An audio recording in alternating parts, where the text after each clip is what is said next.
limits of debate in this country are established before the debate even begins, and everyone else is marginalized and made to seem either to be communist or some sort of disloyal person, a kook, there's a word, and now it's conspiracy. See, they've made that something that should not be even entertained for a minute, that powerful people might get together and have a plan. Doesn't happen. You're a kook. You're a conspiracy buff. Hey everybody. Tonight it's going to be kind of a long showing. It might be 2 hours, so bear with me. I haven't really watched all of it. I just watched a few snippets. So I want to take some notes when this is going on. This has to do with what's our ultimate purpose here. Okay, there are systems of control in place that are corrupt, but there are probably a lot of people within the system that didn't realize how corrupt it was. Hi Shirley. And so they became involved in it, and some of them become whistleblowers. Some of them probably release some of the stuff quietly while they still are in that system, just trying to find a way out. And the thing is, we can't allow ourselves to hate on them for doing so. You know, it's the whole situation with Julian Assange and WikiLeaks and Edward Snowden, etc. Whistleblowing is one thing that a lot of people think is wrong for some reason. They're exposing the corruption. If it wasn't there wasn't corruption, it might, I don't know, it might be tattletelling, whatever. It's just a weird world, and we can't allow ourselves to judge too much about a person's motives. Just listen to what they have to say. Look at their all the data that they're releasing to the public. And it's usually for free because they think it's too important to just hold back. And what I'm going to show is just, it's about the truther community, I guess. A lot of them are conspiracy theorists. Not along the same vein as me. It's usually some of them, it gets to be a belief, and they let that belief work against them. And so we can go over this more later. Another thing that I'd like to share is a photo, and I think one thing that I want to do is just kind of do a Carl Sagan thing, because he had a lot of things to say, not just with science and technology, but look at this quote from The Demon Haunted World. It says, "I have a foreboding of an America in my children's or grandchildren's time when the United States is a service and information economy, when nearly all the manufacturing industries have slipped away to other countries, when awesome technological powers are in the hands of a very few, and no one representing the public interest can even grasp the issues, when the people have lost the ability to set their own agendas or knowingly question those in authority, when clutching our crystals and nervously consulting our horoscopes, our critical faculties in decline, unable to distinguish between what feels good and what's true, we slide, almost without noticing, back into superstition and darkness." And yeah, I know he is Christian, but he's not too big into my conspiracy theories.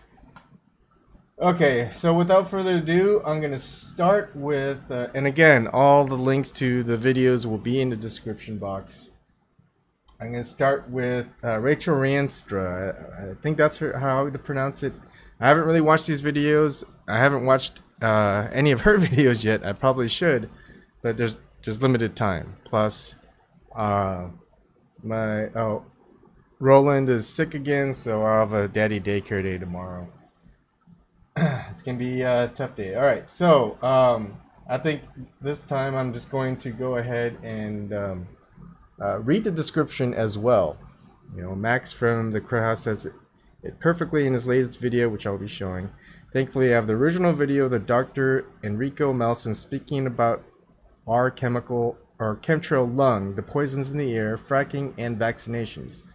I now realize it was not wise of me to share it on RFB channel. Oh, Richie from Boston, as I had once thought. Richie from Boston was not honest about our friendship. He felt he was trolled too much over this video and literally said, "Fuck the doctor, my channel is ruined," and cared more about his channel subs than the truth, so he removed it. Since this doc has now lost his job, I feel it is important to have this out there out of respect for what this doctor has risked, because I am more afraid of the truth not being out there than the trolls, so bring it. I will never give up. Here are the links to the doctor's own YouTube, where he addresses the ridiculous allegations some in the truther community has attacked him with. He even discusses chemtrails on his YouTube page after people were attacking him about that as well. I will not stand by while someone who risked his career for the truth gets taken down. And she has 8.2 thousand subs, just so you know. This Enrico, Dr. Enrico MELSON, only has 2.2k subs. It's not that much. I mean, it's a lot more than me, but I mean, lose your job over something like that. Anyways, let's play the videos. I'll shut up and we'll go ahead and talk about it later. It is Rachel Reenstra again, reporting to you from a very sick state of health. It is now my 10th day of having something that the doctors cannot figure out. But I went in and I just got back from the doctor and I want to share it, okay? I want to share it because it validates something that I've said for a long time. And it's interesting because a lot of the, let's just say, doctors in the medical field usually dismiss anything that has to do with, I don't know, chemtrails or things in the air that you might be breathing that might make you sick. Okay, well, today I have on camera a doctor telling me exactly not only what he thinks has made me sick or could have made me sick, but he's witnessed hundreds and hundreds and hundreds of people in California, and he has reports of them all over the country getting a certain thing called chemtrail lung. And you think I'm joking? I'm not. I wish I was, but I'm not. And I wanted to share this because it is my 10th day of being sick. I went into the doctor 5 days ago. This is after trying to beat whatever it is I have. Aches, pains, cough, fever, regular flu stuff, right? So I went 5 days ago. They stuck this really big, long stick up my nose, and I thought, what the hell? I swear to God, it touched my brain, and I don't have much of a brain to spare. But that's how they test you for the flu. They do a little swab. Well, it turns out I didn't have the flu, okay? And then I asked him, should you get the flu shot if you're sick? And I got that on camera too. He says no. No, and he was grateful that I did not have a flu shot because he said more people have been sick that have gotten the flu shot this year than those that have not. All right? That's just one medical doctor's opinion, but I have it. I have it on camera. And the second thing that I want to say is I went 5 days ago after trying to beat this myself with garlic and lemons and you name it. I have tried everything. Lots of sleep, kept myself healthy. Still very, very, very sick. So I finally went back, and today he said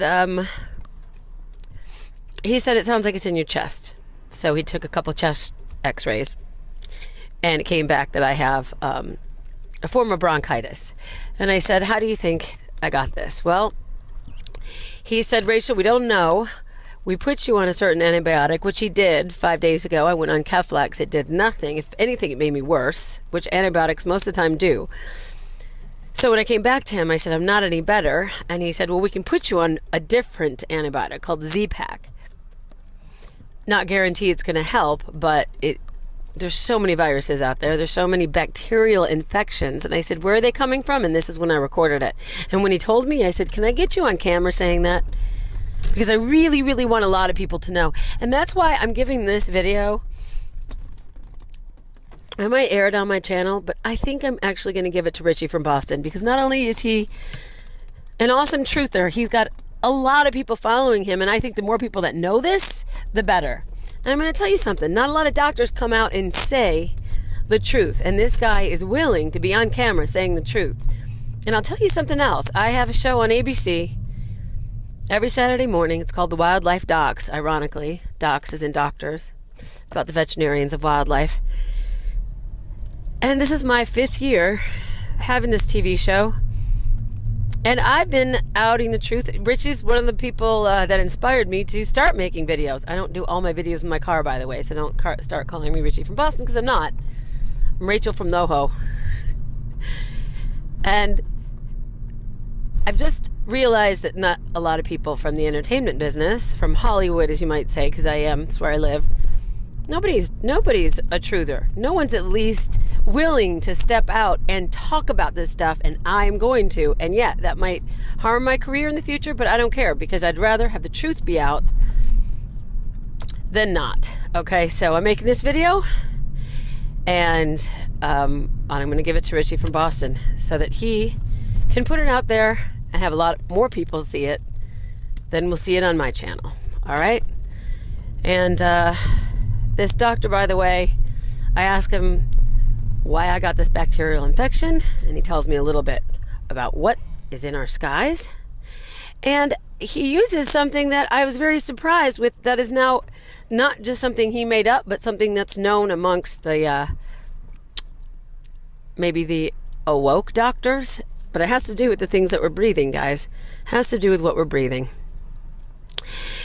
So I'm going to just out this, and I'm going to hope that as many people see it as possible, because for me it's validation that what I've been saying, what Richie's been saying, and I made a funny video about it too, called Chemtrails, and it's a parody about the chemtrails. But because, you know, sometimes I don't know what else to do with it. I'm a comedian, I'm a host, and I'm not a effing shill just because I'm in the entertainment business and I'm willing to talk about it. It means I have courage to get out there and say what's happening, and there's nobody else I know in the entertainment business that's doing that, all right? So, and that's what the cough that I have. I got the multivitamin chews. I'm cooking myself some homemade chicken soup tonight. I'm taking garlic, more lemon, doing everything I can, you guys. And I also got antibiotics to help me through this next round of whatever it is that it's fighting. But I'll tell you what, it was very, very not for me, mind opening, but it was very interesting hearing what this guy has to say. I recorded it. I'm going to edit this together, and I'm going to send it to Richie from Boston. And so, to all of Richie Boston's fans or anybody that tunes in, I hope you share it as well. And I don't really care about whether you subscribe to my channel or not. I just want the word to get out there, because I think it's important that people start to wake up. And I'm happy to know that this doctor at least is woke. You know what I'm saying? So, anyway, thanks for letting me share. Thanks, Richie, for Boston, for getting it out there. And, yeah. Rachel Reenstra is my name. I'll see you guys later. Enjoy the truth for once. Okay, so I'm here with the doctor because I'm still sick, and I just wanted him to reiterate what he just said. Okay. Hello, whoever you all are. Get closer. Yes. So there is an emerging problem that we're having in society all over the world, actually, and it's called chemtrail lung. There are more and more respiratory conditions that are showing up because of the toxic chemicals, heavy metals, gases, virus particles, and other things that are being sprayed across the atmosphere. Especially in this area, because Palmdale Airport is the source of a lot of top secret activity that takes place. And there's also a lot of still breathing of fracking gases from Porter Ranch and the other surrounding areas. That's right, that big, yeah. And also because of the topography of the way the Santa Ana winds blow in this area. Right. And on top of all of that, the smog. And on top of all of that, what we know about the amount of inhalation of mold and mildew in the walls of the buildings and things of this sort. That's true. So the combination of all of these things, plus the overuse of antibiotics. Overuse of antibiotics. Plus being in the cold and the flu season in general. And how do you feel about the flu shot? I mean, I did not get one and I won't ever get one. I don't believe in them. I know some people do. How do you feel about the flu shot? I don't recommend it in general. There's a few categories of people who are most appropriate for getting them, but not even then, not every year, because so much of the time the true effectiveness and efficacy of flu shots is very, very low, and it's not necessarily that it's a benefit. It's a public health policy issue, but it is not necessarily a physiologic benefit to the patients. Even though they want you to get one and they say, oh, come on in to you know, get your flu shot, get your flu shot. They encourage it, but at the same time, it could be a different strain that's coming about, so it could actually make it worse. Yeah, well, we've been dealing with, you know, sub 30%, sometimes even sub 20% effectiveness of flu vaccines in recent years. 20%. And it's a guess as to what may be needed in the composition of a flu vaccine in order to get it ready for distribution, and then most of the time we miss more than we hit. So it's not something that as a public health specialist as well as a primary care specialist and all that I routinely recommend.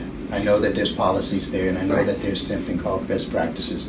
Right. But if you look at it more in general. He said best practices, not breast practices. That's different. It's a whole nother show. So if you look at it in terms of what else people can be doing, there's a whole lot more that people can do to improve their health from a prevention point of view, and from a detoxing point of view, and from a proactive health orientation. Be proactive, right. As opposed to just simply relying on getting the vaccinations. And there was somebody that was found in the Mississippi River who stood up in Atlanta. He stood up for not getting the flu shot, and he ended up disappearing. Well, actually, no, his body was found. So, we gotta stop. Are you giving me the stop? Can we wrap it up? Okay, wrap it up. Okay. Anyway, chemtrail lung. I'm just saying. You can end it.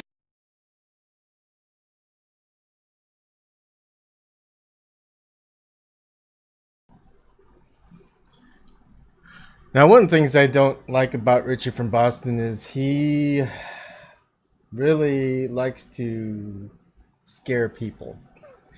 And he'll predict things in a certain time frame where really it's gonna happen. 2018, they're gonna push Project Bluebeam. And if it doesn't happen, then what? All you did was just make the truther community worse with your bad predictions, which it was just a guess.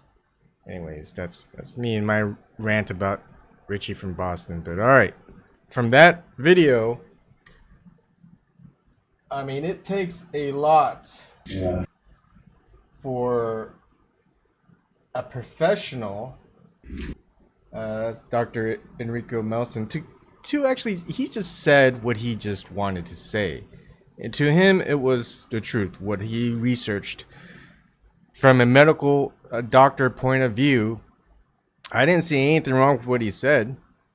He understands the distinction between best practices as what the system would say that what he should, and there's also his medical expertise from his knowledge. Should you be fired for that? I don't think so. I mean, if I thought, if say it was some other patient that listened to him, not Rachel Reenstra, that person could say, you know, I don't agree with you, doctor. I think you're a quack. I'm going to go see another doctor. But to have this person fired? Yeah. Anyways, next video, I'm going to go through part 1, part 2, part 3. But I'm going to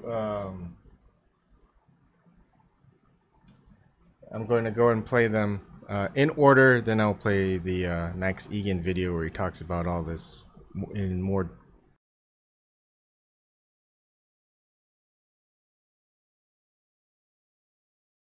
Hi, it seems that you are very popular in the internet these days. Would you like to share what's been coming up for you in your internet popularity?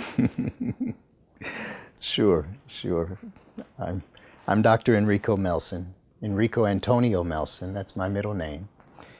I wish that I had or could have become very popular at this level and beyond for other things that I have posted over the years. But sometimes it takes a bit of drama to stir up some interest in the public. Well, what's that interest recently has been some events that took place with a person recording me, some comments that I had made, and that the situation has gone viral. And as it's gone viral, people have looked into, you know, is this guy for real? Is he for real as a doctor? Is he a Hollywood actor? Is he a conspiracy actor? You know, is he coming from the dark side? Is he part of the global mind control? Does he work for the Russians? Does he work for the Chinese? Etc. Is he higher than and worse than a highest level Freemason? Etc. These are the questions that have been coming up. So yeah, it's been a lot. It's been a lot of things like that. And so I thought it's important for me to respond. First of all, on the question of, you know, am I a real doctor? There is a video or videos that have shown my bio sheet to the public. If you have had an opportunity to read that, to see it and to read it, please know, first of all, that everything that I have put in my official bio sheet is truthful and accurate, because I'm the author of it, and I'm the one who has lived those experiences.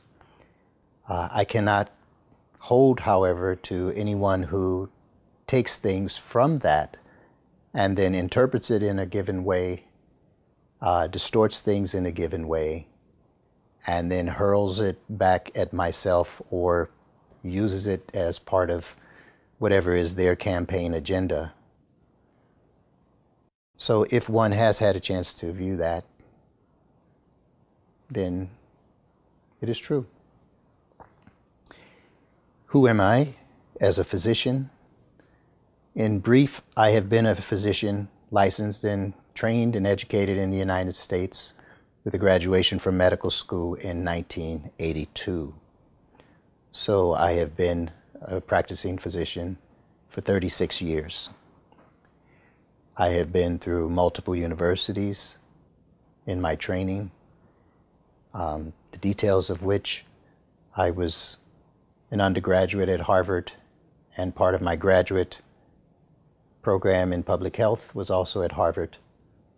After that, I finished my master's at UC Berkeley. My medical education consisted of UC Irvine and Stanford medical schools. My graduation and the bulk of my time was at UC Irvine. And I had then multiple years of postdoctoral training in a number of different fields. These things have been delineated on my bio.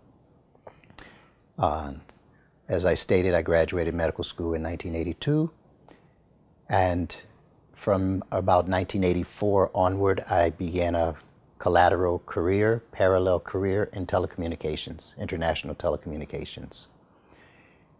That led me into a number of projects, particularly oriented around helping to bring what we call South-to-South issues of communication into the developing world, the capability to be enhanced for the developing countries of the world to communicate directly within the southern belt. There were some successes along the way, and there were some setbacks along the way, and that's the part of doing pioneering technology. That is the part of doing entrepreneurial activities.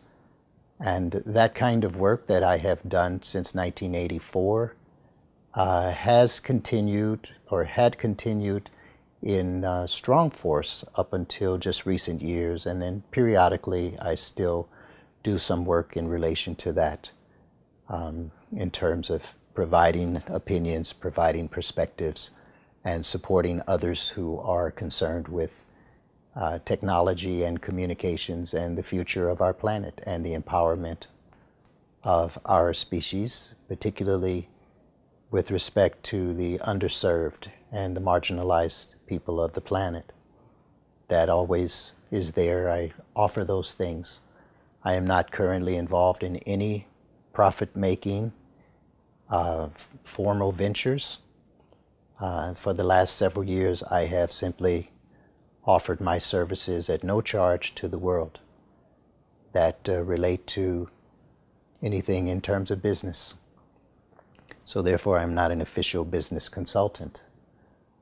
Currently, I hold titles insofar as the ways that I have been knighted and honored by many different organizations or royalties around the world. These are also mentioned in my bio. I have been knighted multiple times. This is true. This is accurate, and there is no exaggeration there. I also have had what you may call a spiritual awakening journey in my life, and that is something that goes all the way back to my early childhood when I was recognized as being somewhat different and sometimes as being very, very different. And in the course of my education, in the course of my living, my maturing and my serving on this planet, I have also been very much in a trajectory of spiritual awakening. I have been given many titles in that area as well, titles of high honor, and also titles which confer great responsibilities in the spiritual work, humanitarian areas, diplomatic areas, things of this sort. And so, yes, I do have that.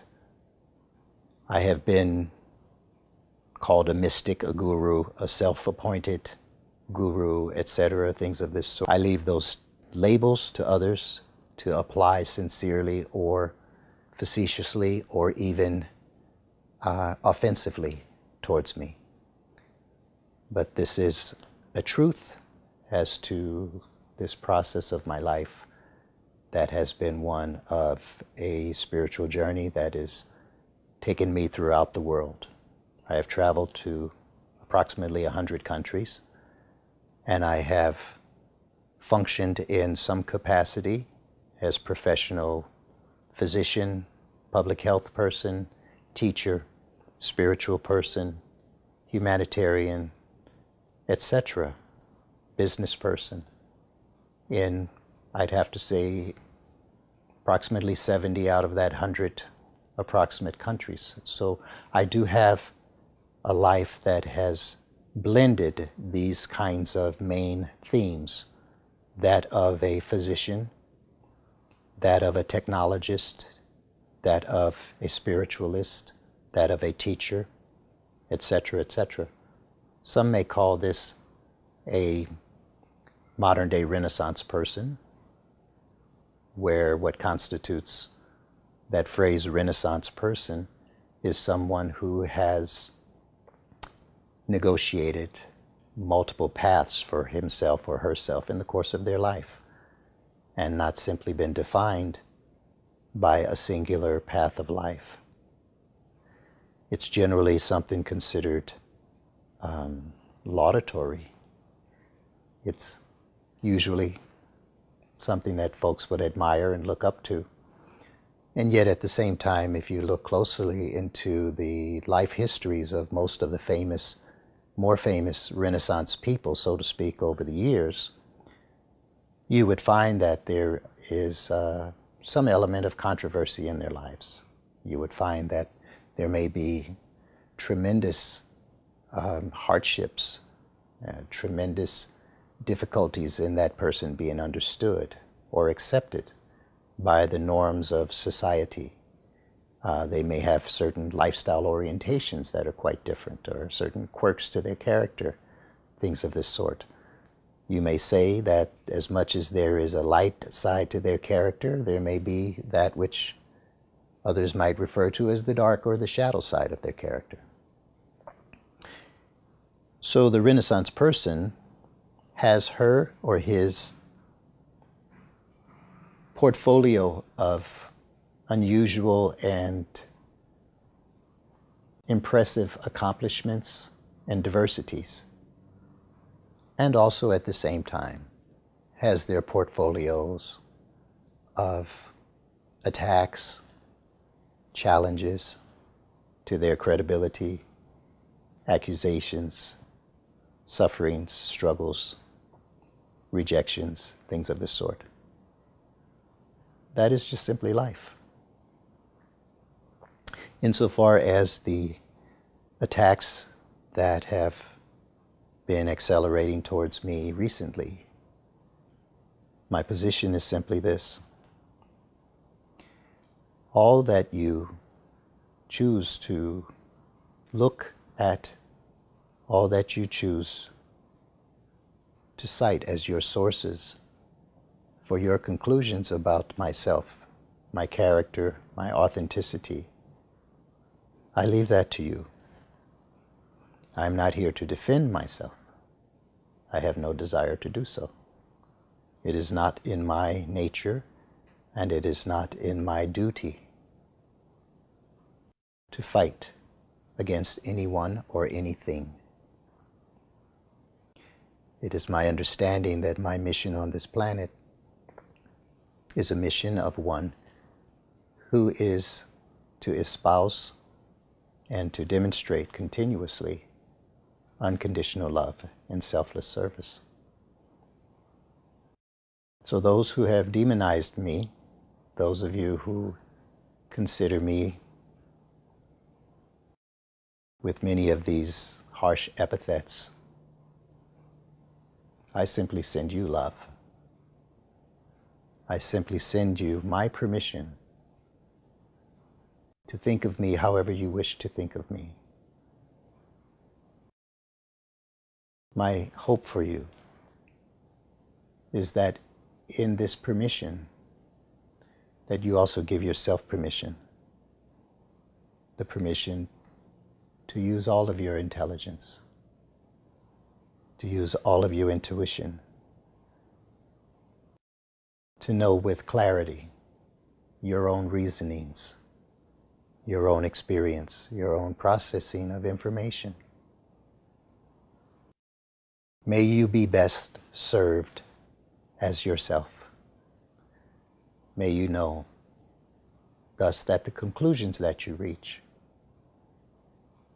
are truly your conclusions. You have done your best in processing information. And what are the results of that processing? What you choose to hold, therefore, in your conclusions, in your feelings, in your thoughts. And if that leads to deeds, including deeds against myself or others, may you at least have the peace of mind, heart, body, and soul to know that the deeds that you undertake are such that come from your clarity, your real truth. That is your truth. So I offer myself for that level of clarity, and I offer it as blessing to you, as a physician, as a spiritual being, as a simple man. I simply offer it. So I hope this is useful. Thank you.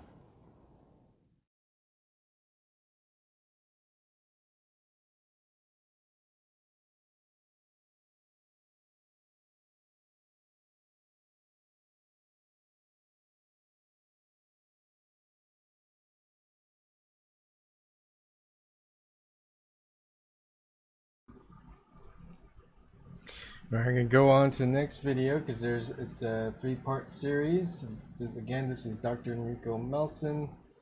Look, I don't care what you believe. We're in a country where you can believe whatever you want. It's the beauty of the Constitution. Alright, anyways, part 2. This is a little bit longer, and I think the third one is also longer. So let's see what he has to say. With the things that came up with this new internet sensation of you, are there any things you would like to address or clarify that may have been distorted along the way? Surely. One of the big issues that pops up and that I've dealt with continually on a daily basis for almost a decade, actually more than a decade, are things which resulted in my receiving a felony conviction in the state of California. So as a convicted felon in the state of California, what is that all about? I think it's time to address that as well, because people are confused. How can this guy be so this way as a doctor? How can he be so supposedly spiritual? How can he be so supposedly knowledgeable? How can he be someone we should listen to? And he has this in his background, a felony conviction. You know, that's worse than a lousy credit score. So what is that about? In 2005, I worked in a number of clinics, while I was also traveling abroad quite a bit, working on other projects in telemedicine and teleeducation, technology in general. And as I have mentioned in the previous video, that's been also one of my career paths. During the course of that year, I worked at a number of clinics, and thus my personal situation and my tax situation became one which took several years for me to address afterwards.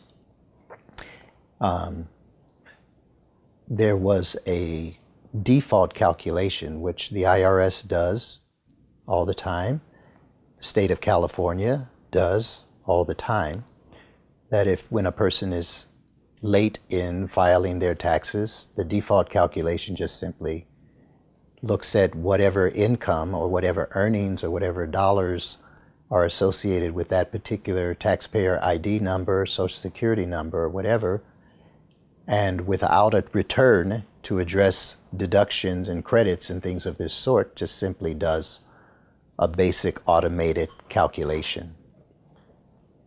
Well, that calculation for the receipts of the medical practices that were associated with my name, my license, came to a certain amount of money, and the non-filing or the late filing of my taxes at that time then simply had the IRS and the state of California do their default calculations.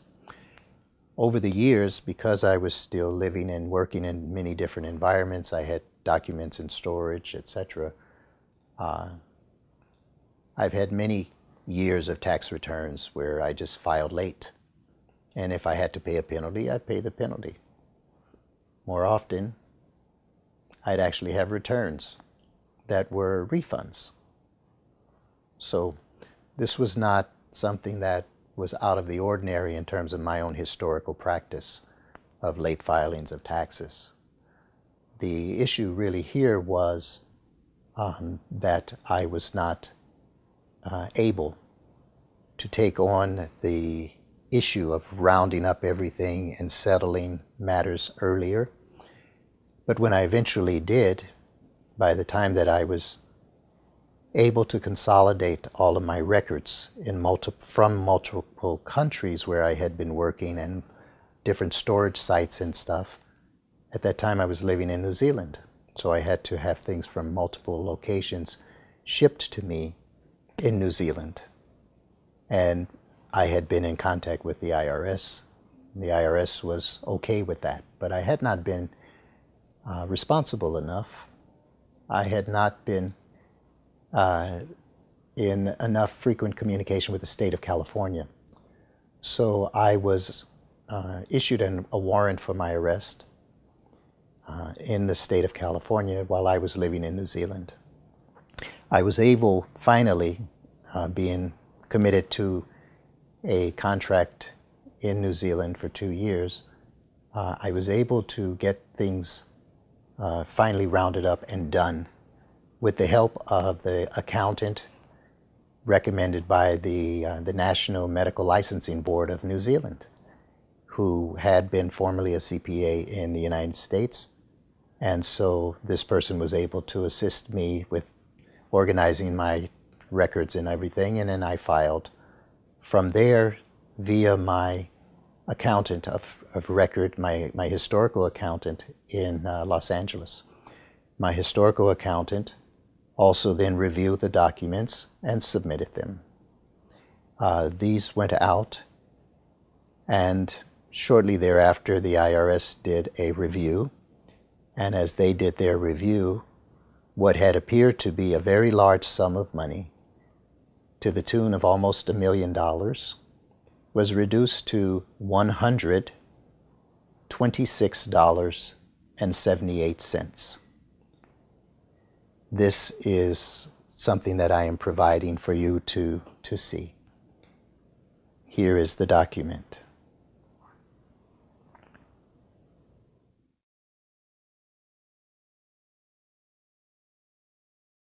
In addition, however, and sadly, unfortunately, due to complications with my legal situation, my legal representation, due to complications with my accountant, there became complications that had deleterious effects upon myself. And as such, even though, as I have provided this evidence from the IRS, the state of California still had me on what they were going by as that default calculation. I went into court, and the only way that I could get out was to acknowledge that I had failed to file. It was one of those things. I did not realize at that time that the state of California did not even have my forms, but my calculated tax responsibility or tax liability to the state of California at that time was zero. With a federal obligation of less than $127, the state obligation was zero. But because of complications, as I had mentioned, with my accountant and his health, there was a mix-up and things did not get filed with the state of California, or maybe they were filed, it wasn't clear, but did not factor into the state of California's processing.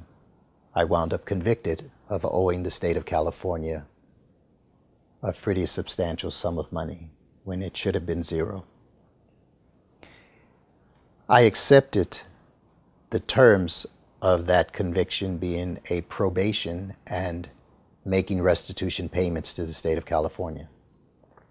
That probation extended legally for 5 years, which I served and made required payments. Not all. I have not reduced that outstanding balance to zero as yet, but I had served and I had made what was required of me yet to date for that period of time. The consequence of that was also then that the state of California, for licensed professionals, have to respond and act and reciprocate with a probationary status or something perhaps more severe, even revocation of license, depending upon the circumstances, when someone who holds a professional license in the state of California is associated with a conviction, particularly a felony level conviction. So by having this felony conviction on my record, the state of California reviewed and put me into a probationary status. I have been in that probationary status for the last almost 6 years. This probationary status is to terminate this year. I have made the necessary payments for monitoring myself as a physician who remains duly licensed while on probation with the state of California and the Medical Board of California, and I have no restrictions upon the practice of medicine associated with my license. What does that mean? It means, for this tax-related matter, it does not relate to my being a drug user, my being morally deficient or corrupt or deviant. I am not subjected to anger management or psychotherapy or drug screening or having to have an extra chaperone because of inappropriate activities or overtures in patient care. I have none of these such restrictions upon my license. I have been able to be licensed and remain licensed in the state of California continually through this time. I have practiced medicine continually through this time. I have had the unfortunate and sometimes very, very painful consequences of this situation. Such consequences as being offered attractive, very lucrative medical practice opportunities, only to find those taken away when someone has undertaken a background check or an insurance company has decided, despite all of your training and all your credentials, we don't want to cover the services of a doctor who's got a smudge on his or her report. This is the reality that I have checked into. This is the reality that I have expressed.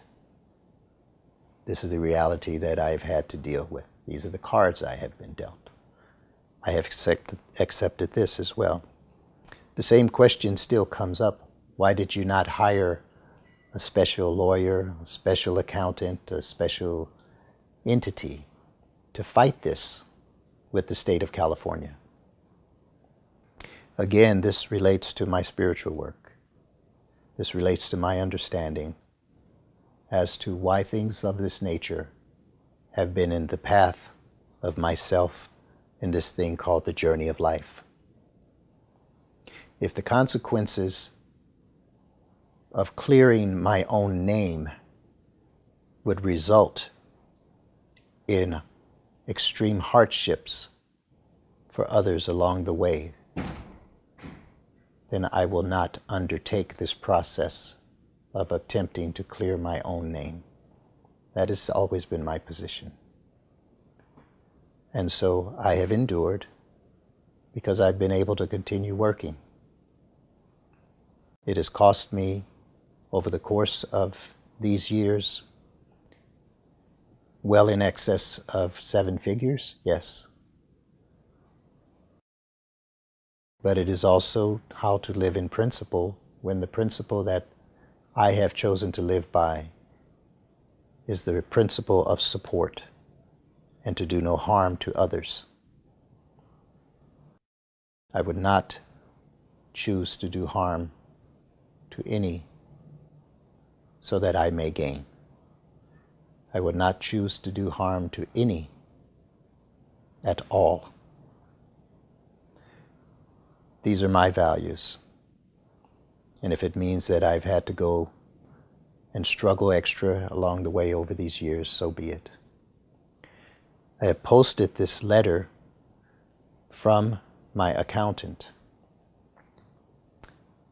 It has, of course, had to have some identifiers edited out.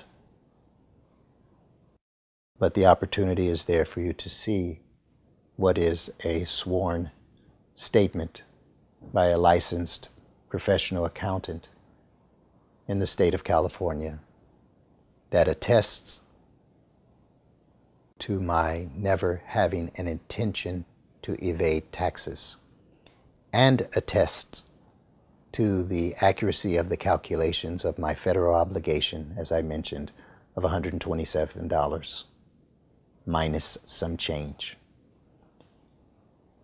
and my state obligation being $0.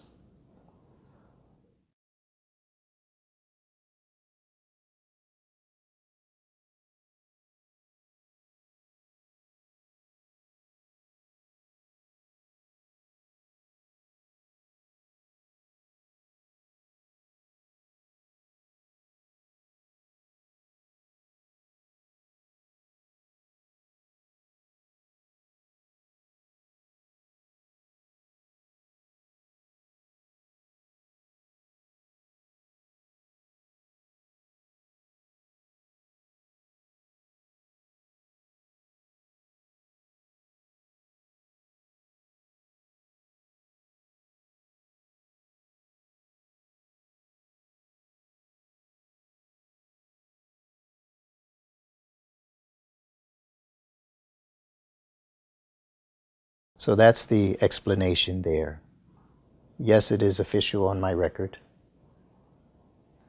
And those who wish to look at that, it is public information. It has been public information all along. I do not walk in shame of that. I simply accept it. If someone wishes an explanation, I've always been free to offer the explanation. And whenever requested, I have also been very able and willing to provide official documentation and explanation and clarification regarding my background. Such is what it is. I'm not paranoid about it, and I'm not on a campaign to try to take myself off the internet and go off grid or things of this sort. I don't stand up and plead that I am a victim of wrongdoing. I do not stand here and even ask you, as viewers, to accept me.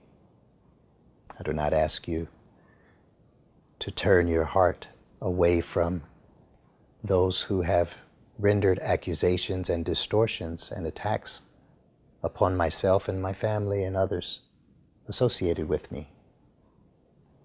I simply ask that you be available to the entirety of your field of intelligence to do your best in understanding what it is that you seek to understand. That you be able to arrive at your truth, that you be able to arrive at your truth in peace. So that's that piece. I hope that this is useful.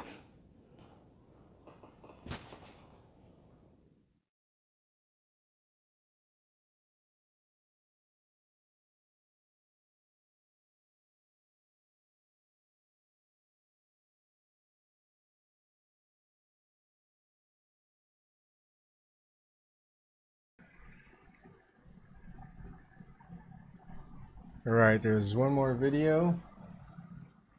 If you need help going to sleep, listening to him might help. Still informative. Interesting to see someone's perspective. Why you've recently become so popular in the internet is because of some information given to a patient pertaining to chemtrails. Would you like to clarify your position in relation to that? Okay. A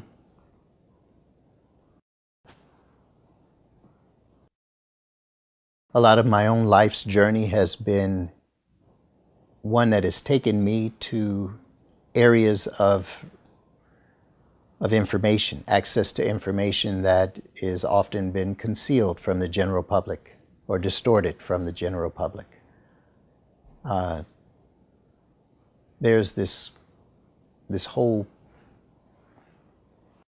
shield of what is called conspiracy theorism. I suppose I may fall under that shield at times, But the reality here has been that we live in a society which is laden with, infested with distortion of truth. If we just simply look at the United States, what we see here is our president, Donald J. Trump, is the icon of falsification, of confusion, of distortion. This is part of the collective consciousness of society. Things that we used to regard with a bit of blind allegiance and faith and patriotism and submission to our religious authorities, for example, there has come still, nonetheless, to light the reportings of the inconsistencies in many of these things that we took for granted as truths, as absolute truths. Such has also happened within the medical profession. Many of the controversies that we're dealing with now in the medical profession stem from the issue of whom can you believe? Whom can you believe about the safety, the efficacy, the effectiveness of vaccines? Whom can you believe and what can you believe about the cancer industry? Well, such also has become now more about other environmental issues that are taking place, and the same questions arise. What is going on? Whom can you believe? To what extent? And then the other questions. What does it mean to me? Does it impact on my own health in some sort of way?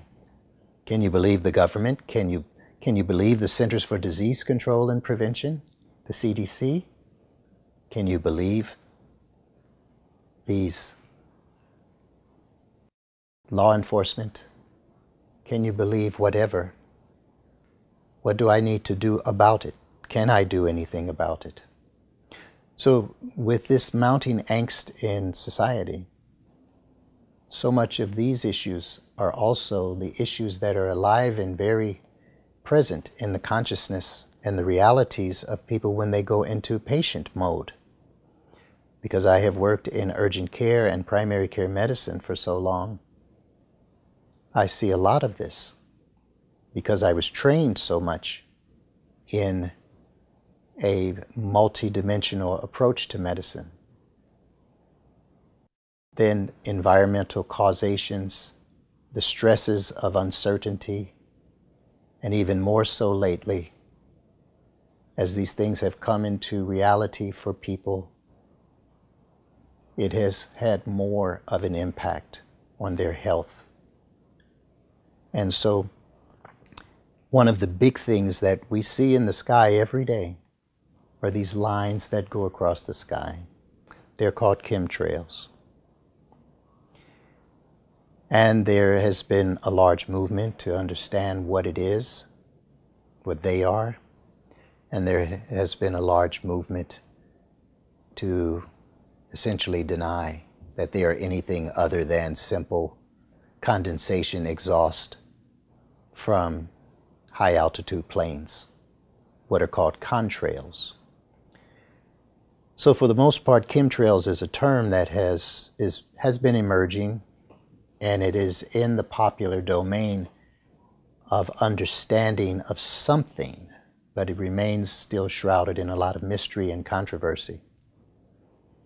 I happen to have formed my conclusions. I have examples of evidence, and I have the processing of the opinions and the evidence that others have presented, and the acknowledgement of these various sources of information. And to me, and to many, and many, many more, daily, this is about a process of awakening to something which is truly deleterious and truly nefarious, harmful, and even, you can say, evil. For it represents a covert activity and process which is worldwide. And as someone who has traveled the world, and as I had mentioned earlier, to approximately 100 countries, in the past 7 or so years, I can say I have not been to one country on this planet where I have not seen chemtrails in the sky. So this is really an issue. How much of an issue it is, how damaging is it on a biochemical or molecular or an environmental pollutional level, there is difference of opinion. How damaging it is on a human level, in terms of living with a sense that whoever they are, the governments and the different federal agencies or the private corporations or the evil extraterrestrials, or whatever it is that is the perspective that one gives towards chemtrails. When one looks up into the sky, the big question is, what is that? Who is behind that? And what are they doing?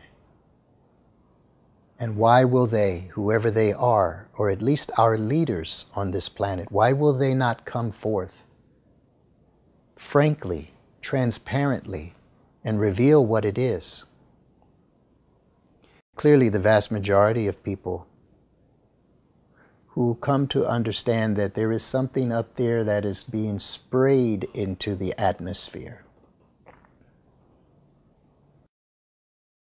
must in some kind of way come down and enter into our lungs, our respiratory system, our nervous system, our immune system,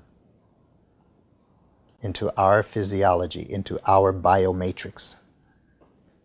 That alone, without a clarity, without a truth as to what it is, why it is, what's the agenda, the purpose for it, and especially what is the benefit of it? Because if it is being done on such a worldwide scale, and it must be done with governmental and leadership awareness and authorization, then it must be something for the good of us as a people. But what is it? That uncertainty creates great ambivalence. The great ambivalence creates autoimmunity through the axis of psychoneuroimmunology. It creates stress within the system. It creates the hyperactivity in the stress responses of the body, mind, emotions, and environment. So it naturally contributes towards detrimental health impact. Regarding the particular situation in question, which spawned this surge of activity on the internet, and with honor to the privacy and confidentiality of a physician and patient, I will give the details that I am permitted to give. I provided treatment to a patient who had a recurring and persistent respiratory problem, who despite previous visits was not achieving the improvement and the resolution of the respiratory condition. In the course of that process, I was asked to offer other explanations, other factors that may contribute to the persistence of this respiratory condition. And so I did. Being trained in and board certified in integrative holistic medicine, as well as many other areas that I've been trained in, I offer a very broad perspective to patients and I am very intent on assisting them through patient education. When a patient is coming into the clinic for multiple visits for the same basic issue, and especially if that is occurring within a short period of time, it is necessary to spend additional time. It is necessary to also go outside and beyond the simplistic context of Western medicine to address their concerns and to also illuminate what may be other streams of factors relating to the cause or the course of their illness. That is a holistic approach. I offered a more holistic approach and level of understanding regarding the many questions that the person had. I was then asked regarding the environmental issue, do you believe in chemtrails? To which I responded, yes. At this point, the patient asked if I would be recorded, willing to record a statement on chemtrails for the benefit of the patient to get it right. I said, sure. I have been frequently enough recorded by patients over the years because sometimes my explanations for things are extensive and complex. It may seem a little awkward, but why would I bother to say something to a patient and be unwilling to stand behind what I say? What I say. So accuracy is important. So I consented to the patient recording me. I did not realize that that would trigger such a firestorm of attempts to take my words out of context and distort things and use them to sensationalize various causes, and at the same time to use it to attack and discredit myself and potentially end my career, and even more potentially to end my life, because that is part of the reality for those, even in the medical profession, who have dared to speak up about unpopular positions, because it is happening. It is a reality that from time to time the announcement goes out over the internet. Holistic doctor found dead by suicide with 2 bullets in their brain, or found in the river someplace here, or mysteriously disappeared. By various accounts, it may be close to 100 such healthcare workers have been identified, and others have made claims that those numbers are far greater than such. Nonetheless, we know that there's this thing that is called professional suicide. You toe the line. The medical profession, as any institution of trillions of dollars of circulation, of responsibility and involvement in the lives of millions and hundreds of millions, and in essence almost the entirety of the planet, these institutions, these mega institutions, they have to preserve themselves. Whether it's the healthcare industry, the transportation industry, the political industry, the energy sector, the religious industry and sector, whatever it is, institutionalism has its own egoic compulsion to survive as it is. And when there is something that comes out that may be inconsistent with what it senses as serving its interest of survival, it may react and suppress. This is largely what germinates what we call the conspiracists and conspiracy theory, that there is something else going on. The government, don't trust the government.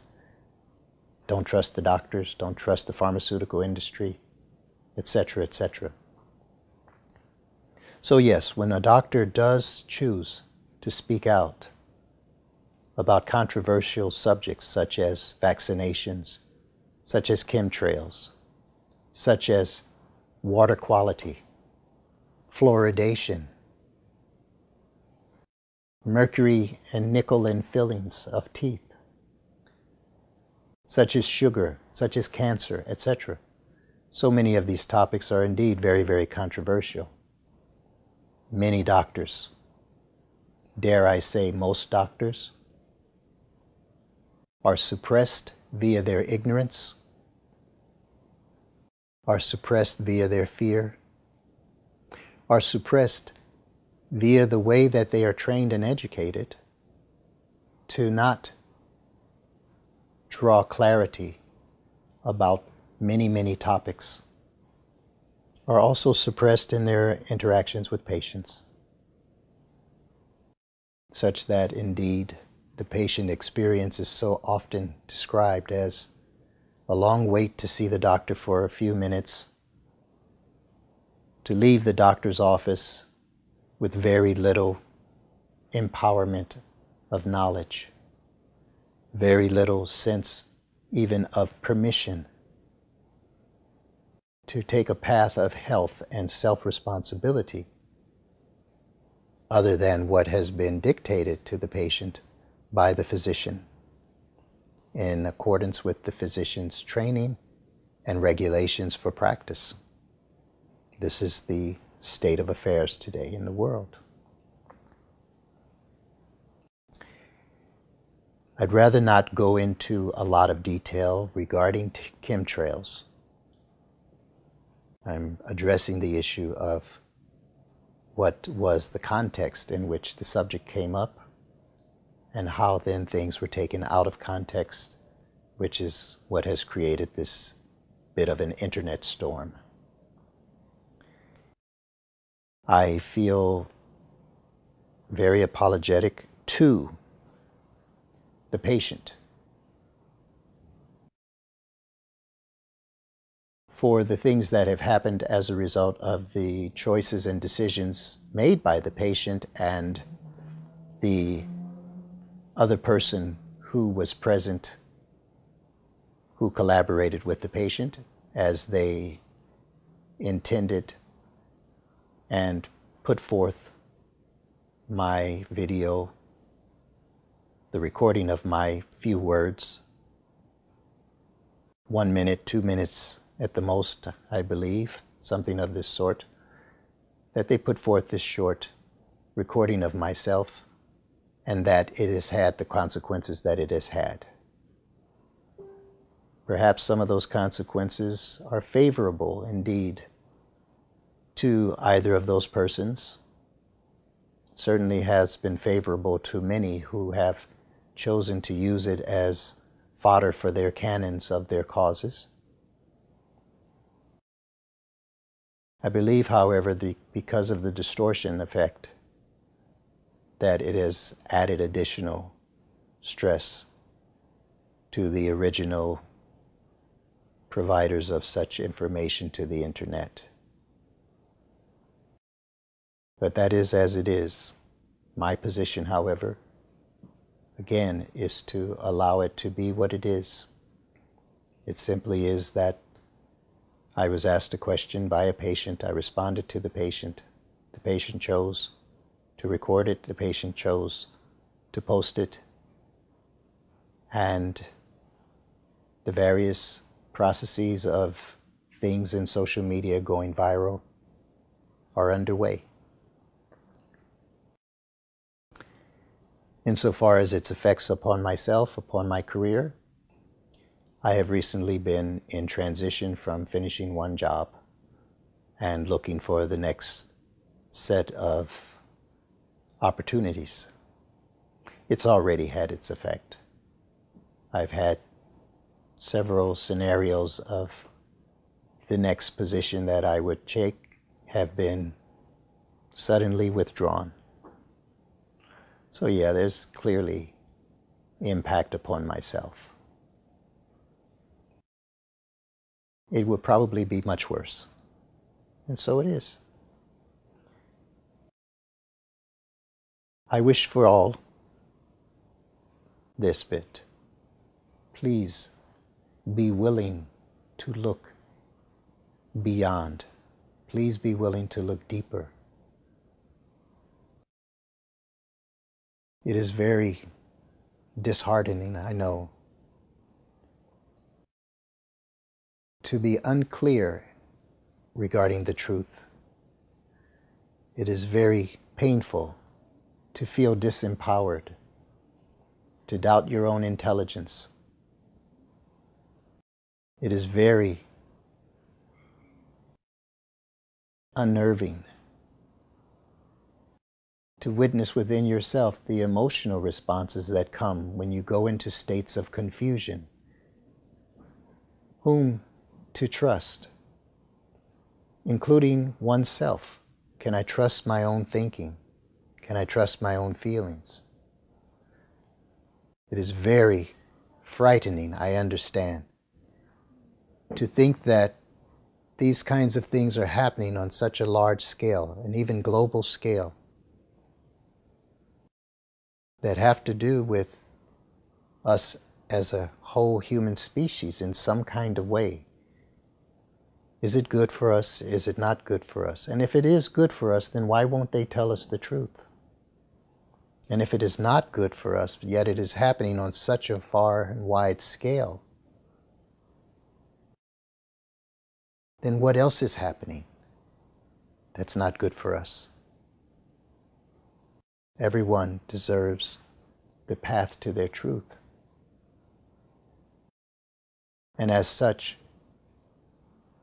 for someone who has been a practicing physician for 36 years, who is now towards the end of that career, if my profession chooses to no longer welcome me, it is as it is. It does not silence my truth. Yet more than being a physician, I am a member of this planet population. I am a spiritual being having a human experience. And as such, it has also been my mandate, my dharma, my mission, my purpose, to share truth, always seeking greater understanding, and to share that truth and that understanding, that seeking in unconditional love. I hope that this is useful.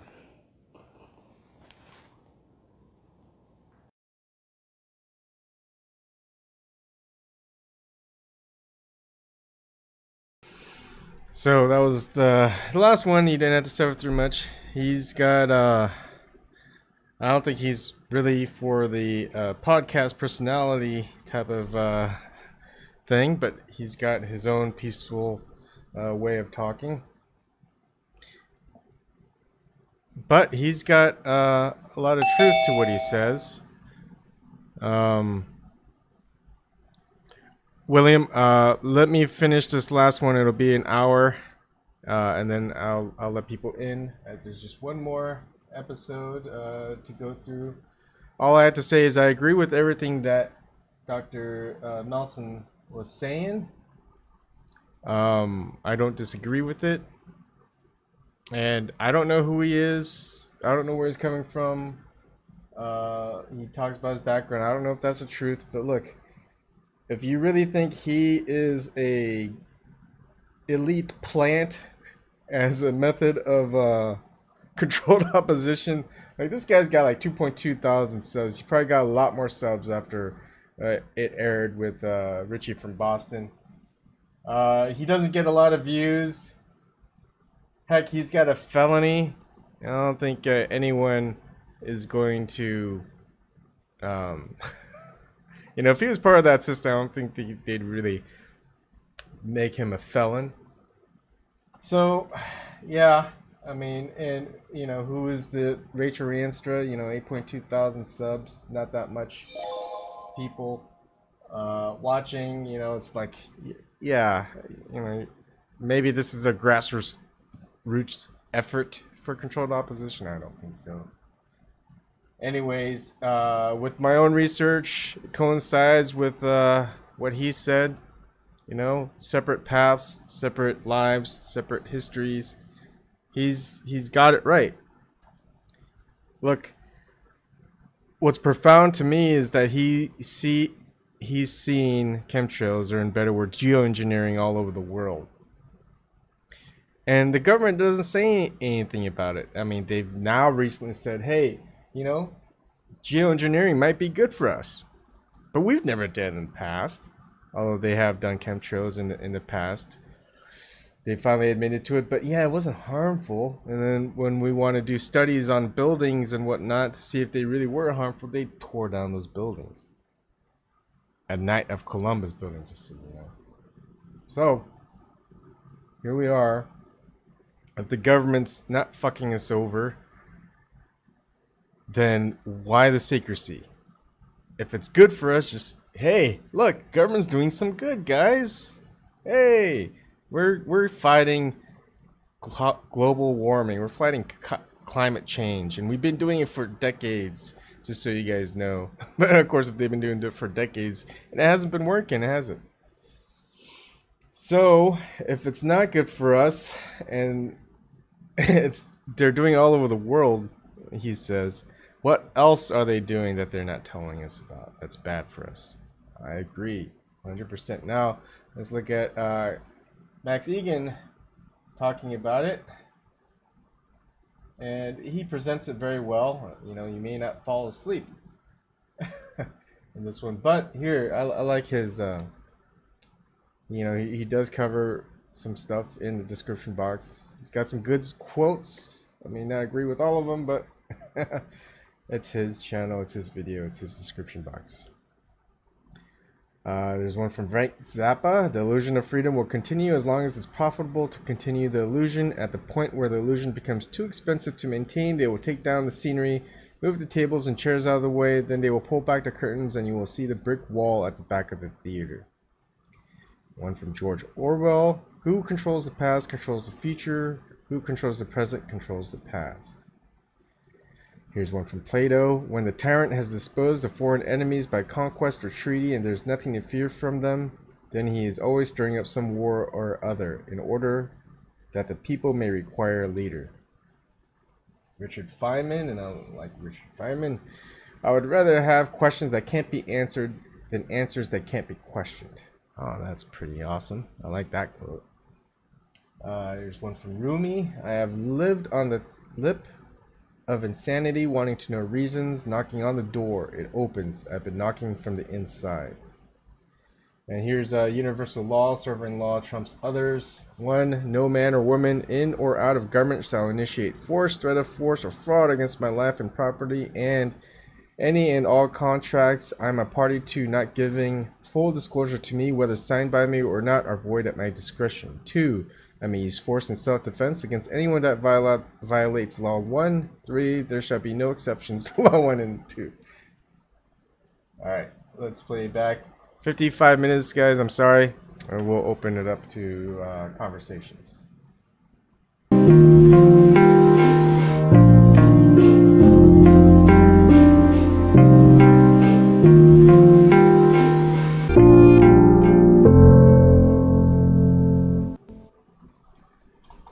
The control of information is something the elite always does, particularly in a despotic form of government. Information knowledge is power. If you can control information, you can control people. And this week's opening quote comes from Tom Clancy. Welcome to Surviving the Matrix, ladies and gentlemen. My name is Maxwell Egan. It's a pleasure to be with you once again, and I will be your host for the next hour.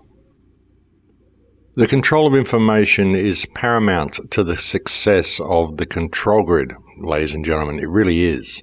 The control of all forms of information, the control of everything we think we are, the control of everything we think we were. As I pointed out a couple of shows ago, everything about history is wrong, and there is a huge attempt to hide history from us. And again, it's all about controlling information, because this is what limits our potential.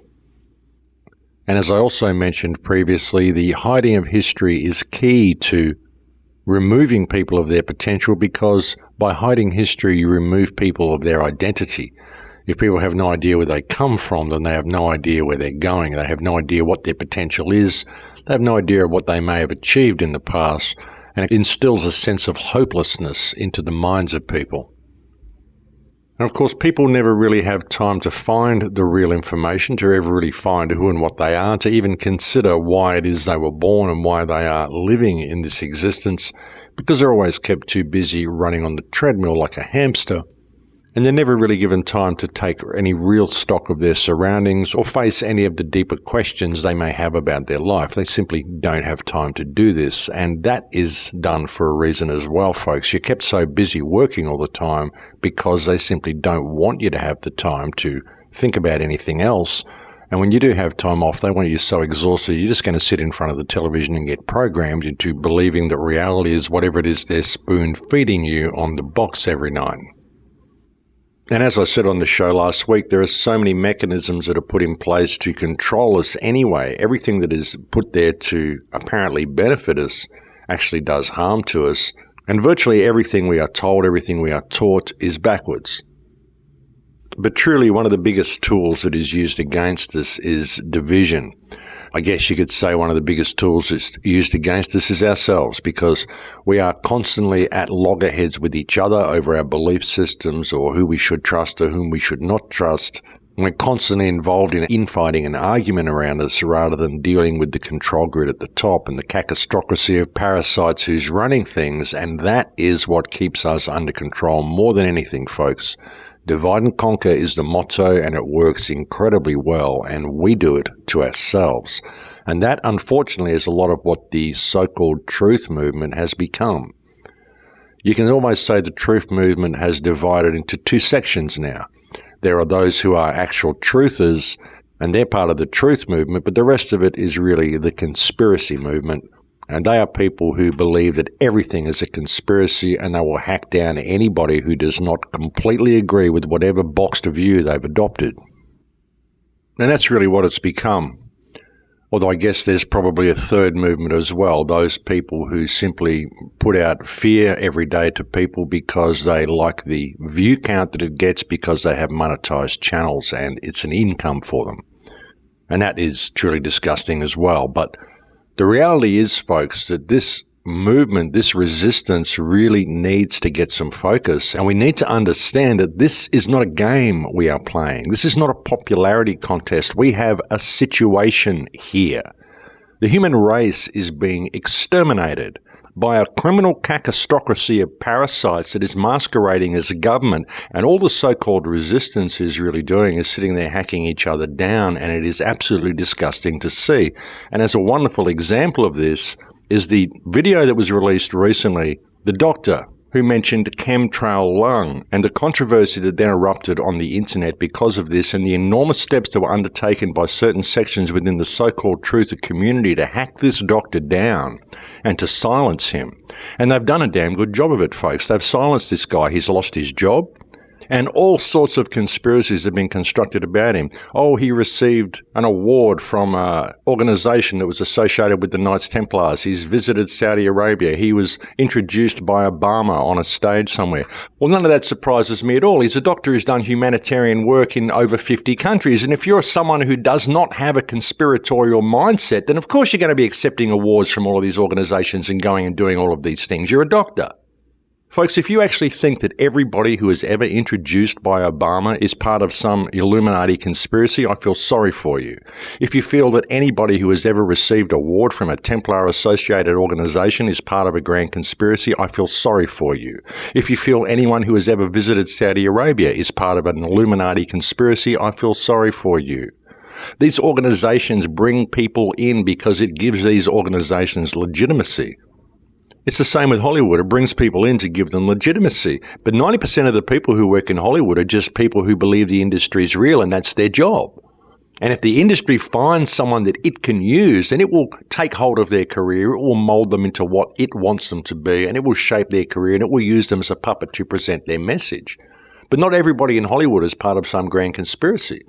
Rachel Reenstra, the girl who actually saw the chemtrail lung doctor, this is a girl who works for SeaWorld. Her show that got picked up by ABC is basically an infomercial for SeaWorld that they try to sell to different stations, and you've got to pay to have your show on air. And she's done videos exposing how corrupt and how fake Hollywood is. She did a video exposing the Emmy Awards, showing that you actually have to pay to get nominated for an Emmy Award. You have to pay to walk on the red carpet. You have to pay to get your award. You have to pay to win the award. You have to pay to go to the event. And all the people who win the awards already know they're winning. They're not surprised. They act like they're surprised, and all the people act like they're disappointed, and all this whole theatre takes place. But that's because they're actors. That's what they do. They get up there and they take their award and they pretend they're so pleased about it and they say their thank yous. It's all rehearsed. It's all just one big act. It's all completely fake. She put out her videos just showing how fake the whole thing was. And that's a good thing for a person in Hollywood to be doing that. Now, like I said, folks, not everybody who works in Hollywood is part of some grand conspiracy. A lot of them think that this is a legitimate industry, and it's a real surprise for them when they find out what they're actually swimming in. But we want these people to wake up. We want people to be saying things. But the whole industry isn't involved in this grand conspiracy. The whole industry is just an industry, folks. It's just a movie industry. It's the ruling hand that is the problem in the movie industry, not the entire industry. And they've got to surround themselves in all these good people and all this warm fuzziness to give themselves legitimacy. Why do you think the Knights Templar will give out awards to good people? Because it makes the Knights Templar look like it's a warm, fuzzy organisation. You have all sorts of incredibly corrupt organisations handing out humanitarian awards all the time, folks, because it's how they gain legitimacy in the public face. But that does not mean the people they are handing the awards out to are all part of some grand conspiracy. These are just people who don't have a conspiratorial mindset, who don't know what's going on. They're just part of the matrix and they're just happy to receive an award. I mean, think about it. Think about how things are run. Think about the industries and things that you work in. Think of any jobs you've had, how corrupt it may be at the top. Does that mean you are corrupt? No, it doesn't. Think about the way this world is run and think about what we're facing. And we want these people to wake up. We want the mainstream to start speaking out. And sure, Hollywood's a corrupt industry. Governments are corrupt organisations. But ultimately, who controls this reality is a very, very small hand at the top, and they manipulate everybody down the track. And this doctor was a mainstream doctor who spoke out about chemtrails and could have been used to reach a lot of people. And what did the conspiracy movement do? They hacked him down. They destroyed him. They made him lose his job. He put out a video the other day explaining his stance on chemtrails. And you know how many views it got, folks? 66 views I saw on that video.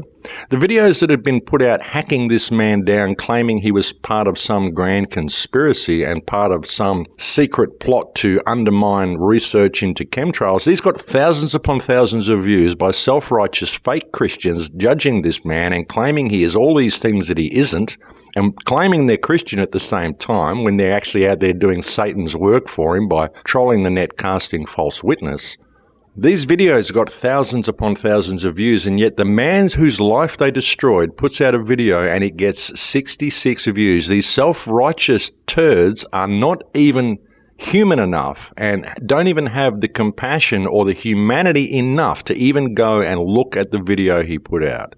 And I'll tell you, folks, these people who hacked this man down and destroyed his life and put out the message to all other doctors in the world that don't you dare speak out about chemtrails, because if you do, we fake Christians are going to hack you down. We're going to destroy your life. We're going to obliterate you.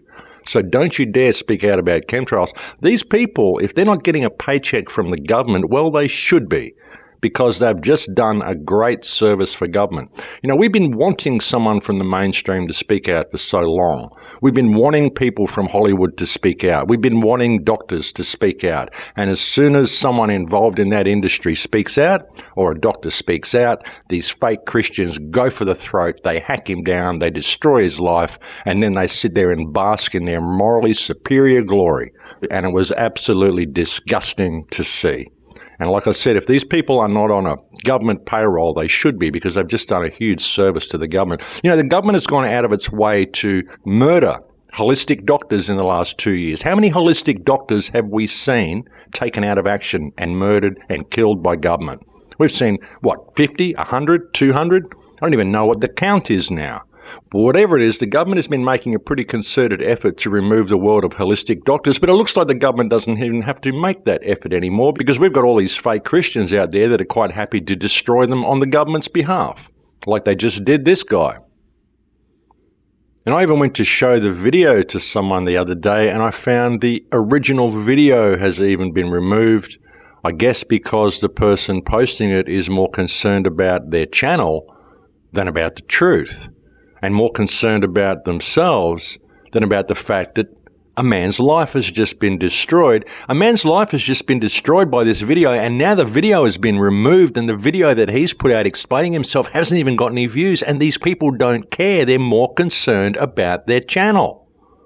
This is about the truth. This is about the situation that we are in. We are being exterminated by our governments. This is not a joke. This is not a game. This is not a popularity contest. We have a clear and present danger. We have a situation here, ladies and gentlemen. What is wrong with people? I mean, we've been wanting people in Hollywood to do this. For years, we've been wanting someone to do this. For years, we've been wanting a mainstream doctor to do this, someone mainstream to speak out. We've been trying to break into the mainstream to get these people to speak out, to wake these people up to the corruption that they're working in for years. And as soon as someone does it, the so-called truth community hacks them down because they've got all of this programmed rubbish in their heads and they believe that everybody who has ever been on television must be involved in some grand conspiracy because they are so terminally stupid that they can't see the forest for the trees. And they're so self-righteous and so self-absorbed that they just have to hack everybody down around them if they don't agree with their own little boxed view of what reality is. And they cannot see the situation that we are in and the need for people to pay attention. The necessity to be able to wake up all these people in the mainstream. Well, guess what? It looks like we're waking people up because they're starting to speak out. But the so-called truth community is going to make sure that they don't speak out because if they do, they're going to get hacked down the way Rachel Reenstra and this doctor have been hacked down. And if you think these aren't agents doing this, well, you've got rocks in your head, folks, because these are agents that have set this whole thing in motion. You know, most of the trolls out there are agents or people who've been programmed by agents, and we can't allow ourselves to be influenced by these people. We can't allow these people to dictate what we have on our channels and what we show on our channels. And popularity should never come into it at all. I mean, why would you remove such an important video simply because you've been trolled? Especially after the doctor's had his life destroyed because of the video. I mean, that's just unconscionable. I mean, doesn't he account for anything? Doesn't he have any value at all? I'll never do that. I will never allow myself to succumb to the browbeating of others. I simply fight back against those who would browbeat me into submission. And I'm just going to call out the truth and I'm going to say things as I see them and I'm not going to pull any punches. And I don't care what anybody thinks about it. I don't care how popular my channel is. I don't care if people don't like what I say. I really don't care. I never monetize my channel. I don't care how many views I get. It's not about that. It's about changing the situation that we are in because we are in a situation. You know, succumbing to the trolling of agents and removing a video because you're worried about the popularity of your channel rather than getting the truth out. I don't even know what to say about that. And truly, folks, if this is the attitude that we're going to have and if we're going to allow ourselves to be led by these government trolls, then there's no hope for this species. There really isn't. And I expect that's going to be way too much reality for a lot of people as well. So bring on the trolls with this show. But don't worry about it, folks. Troll away. It's water off a duck's back to me because I think we have far more serious situations to deal with than keyboard warriors who seek to impose their boxed view of reality on others. So troll away. I'm just not going to give them any attention anymore because there's far bigger issues to deal with. And the reality of our situation is pretty frightening. And if people are not paying attention to it and putting their energy into that, then they're just being part of the problem. You know, we've been led so far from what we are, ladies and gentlemen. If we ever want to get back to what humanity should be, we need to really pay attention. And we need to put down our tools and stop supporting this system. And we need to stop believing that anybody who's speaking out is our enemy. And we need to stop thinking that any politician is going to lead us to safety because they're not. You know, we are so far from what we should be This reality is so different to what it should be. Everything that we think is true is wrong. Our history is completely fake. Everything that we are is something different. And there is no remedy to be found in government. The whole world needs to stop what they're doing, stop working, turn and face this system and say, hey, we've had enough. And we need to deal with this spraying in the skies and stop shutting down doctors and people who are attempting to expose it, because they are spraying you like bugs. Your government is killing you, and all you are doing is hacking down the people around you who are trying to expose it as well. And it's disgusting. And I'm not talking to the regular listeners of the show. I'm not talking to the people that support the Crow House. I'm not talking to the people who know what I'm talking about. I'm talking to the ones that are hacking these people down. You know who you are. So yeah, excuse the emotion, but this does get incredibly frustrating sometimes, especially when I see this sort of thing. You know, these incredible opportunities that come, and I see them get dissipated and destroyed so very easily. And it just becomes an enormous source of frustration for me. Like I said, we've been waiting for years for someone to do this. And the response that came from the so-called truth community was so disturbing, but probably so predictable as well. Because this is simply the way people have been programmed to think. This is what a conspiratorial mindset can do to people. As I said a couple of shows ago, and as I've said many times, the easiest way to hide a real conspiracy is to create a conspiratorial culture, so that people tend to throw the baby out with the bathwater and they don't see that which is right before their faces. But we're in a situation of clear and present danger, folks.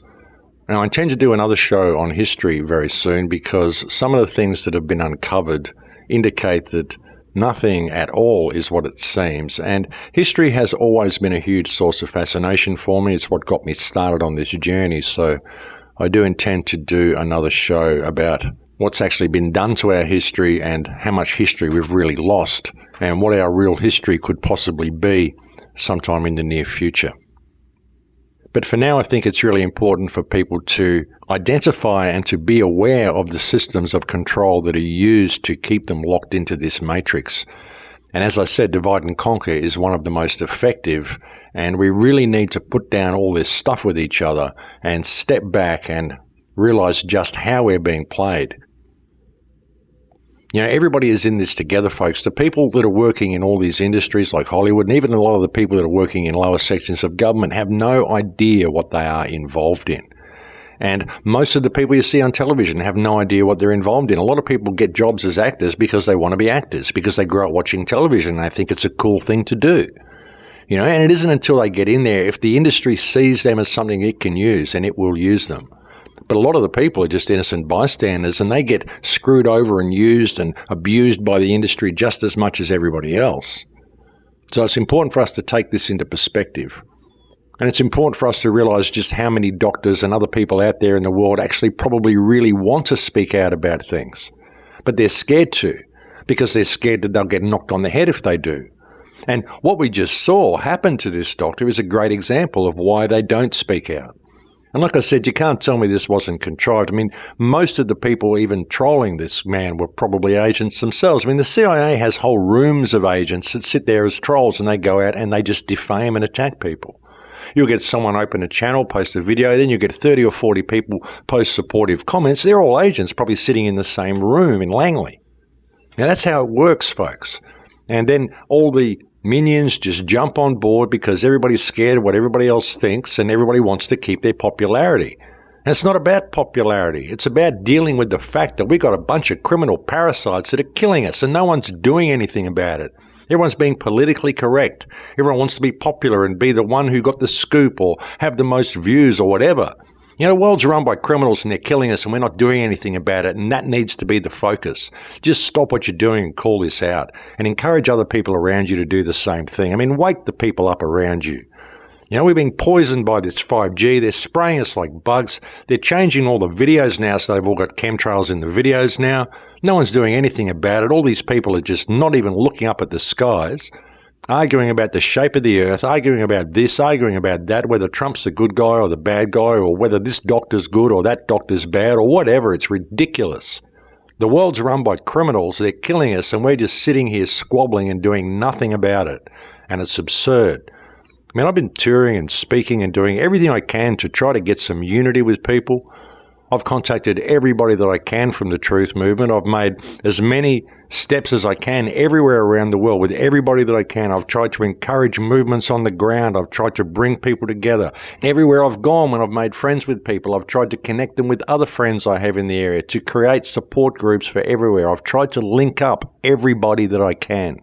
And I've tried to motivate as many people as I can into speaking out.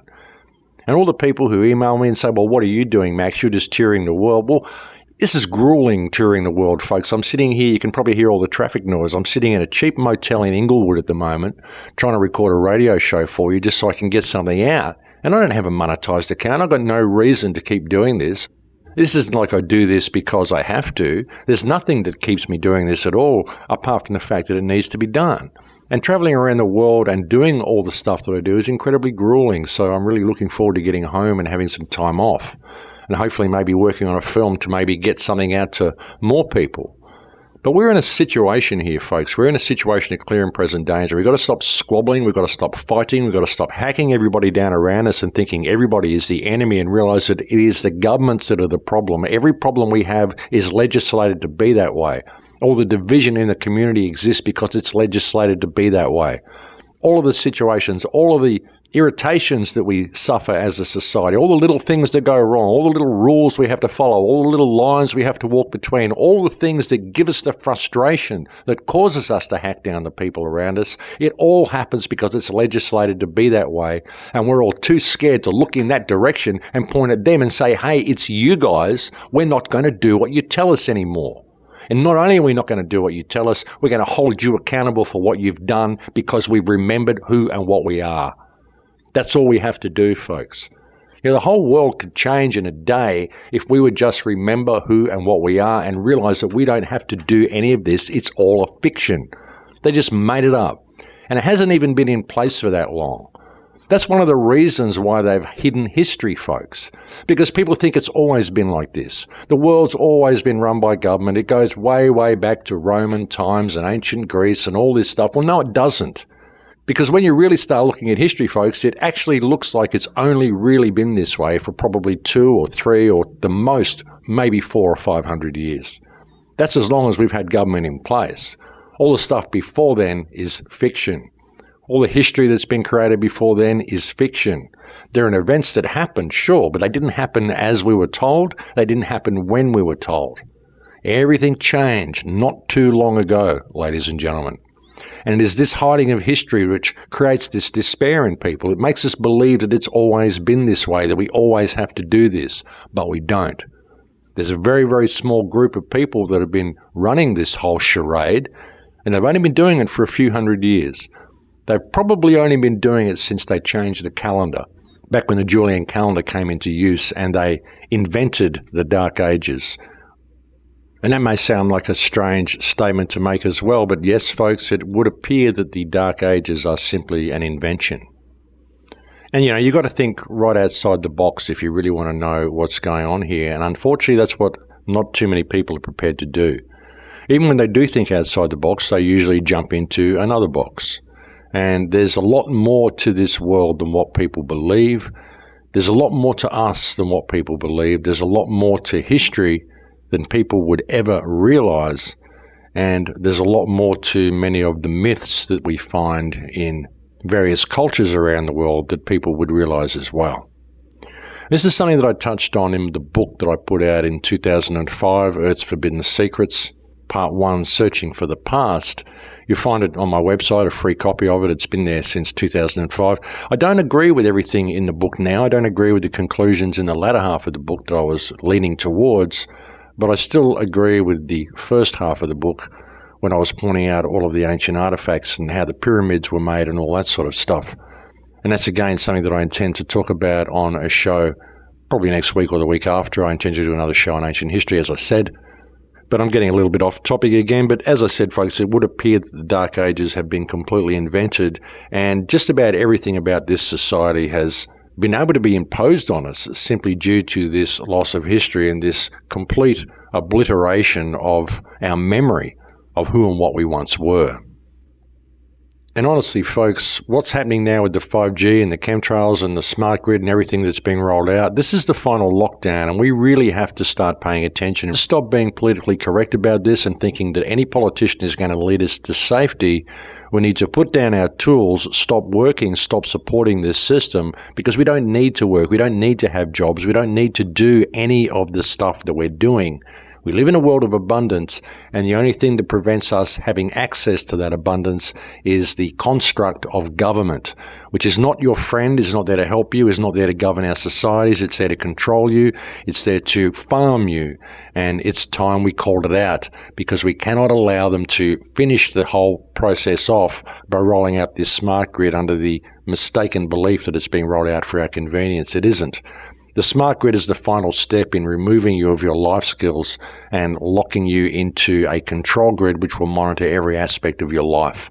And we need to stop squabbling and stand up and pay attention and call this out while we have time, folks. But I think we have reached break time here, so I'll leave it there for now and we'll go and have a break. And I'm sorry about the angry rant, but that's the way it goes. But thank you for joining me on the show today. It's always a pleasure to have your company, and I'll be back to speak to you again in a few minutes. Don't go away. And welcome back, ladies and gentlemen.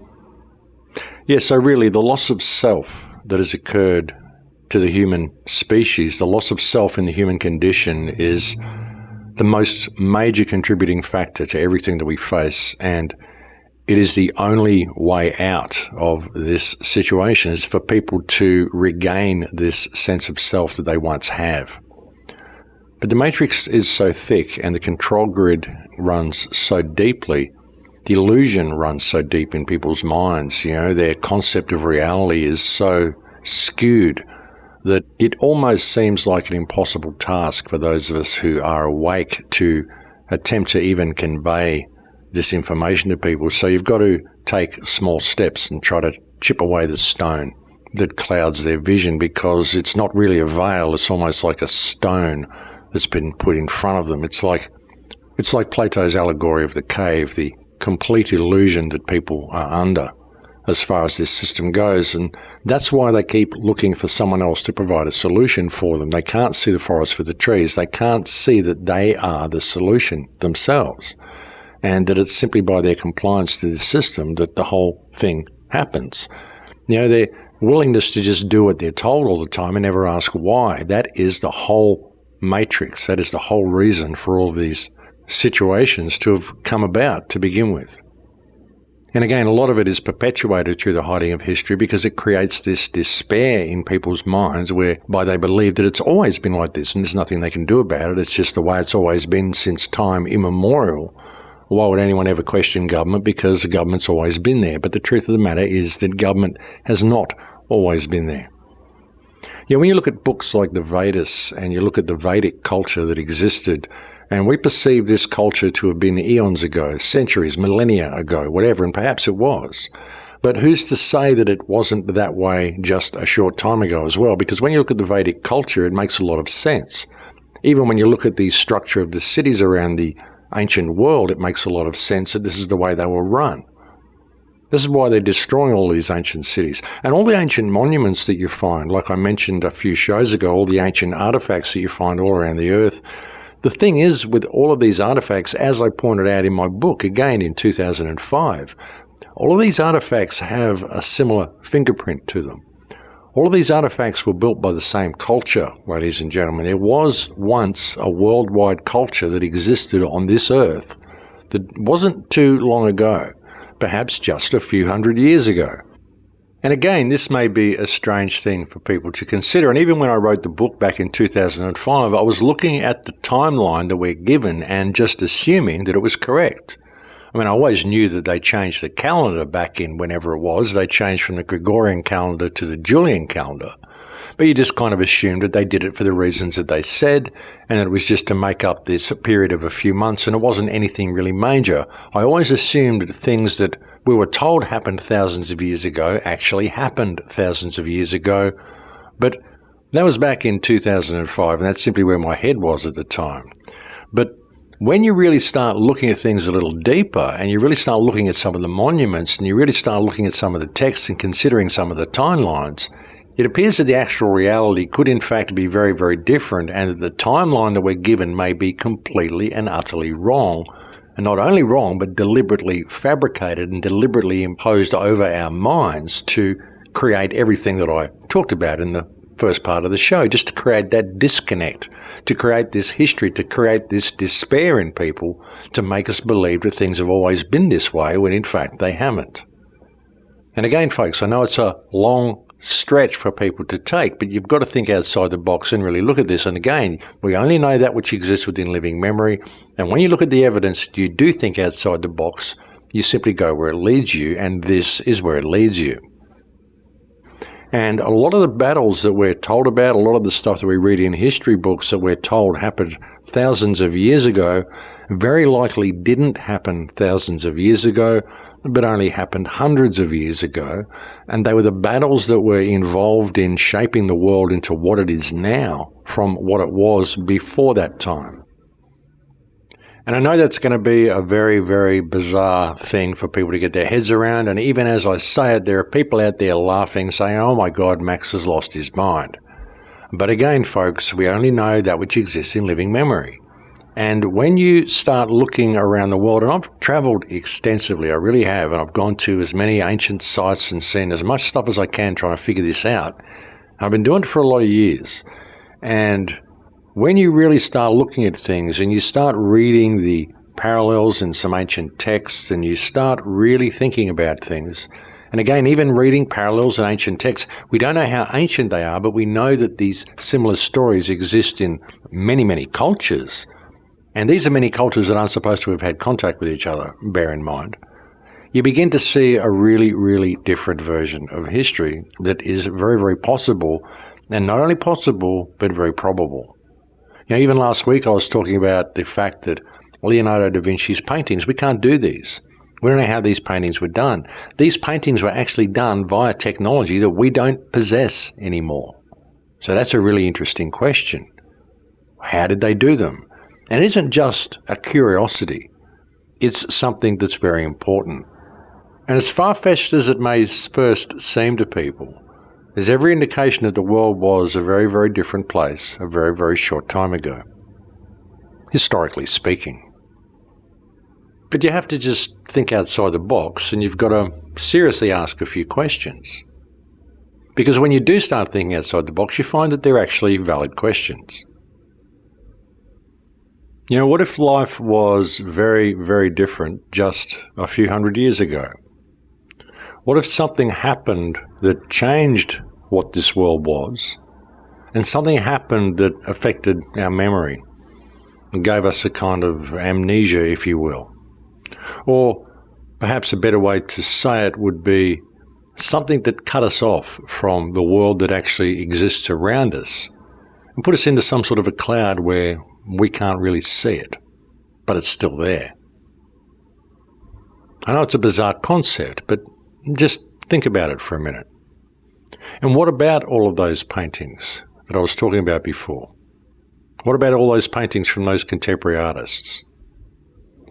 You know, I would suggest that many of the scenes that are depicted in paintings by Michelangelo and paintings by Leonardo da Vinci and many of the artists of what we perceive to be the Renaissance were real-life depictions of what life was like at the time. It was a paradisic society. We didn't have all of the control that we've got now. We had freedom to be human beings the way we were meant to be. And that paradisic society turned into a parasitic society through some event that happened. Perhaps some cataclysm, something that happened. Perhaps the Great Flood was a lot more recent than what we're told. Whatever it was, something happened that changed things. And then they changed the calendar and they introduced this false narrative of what our history has been.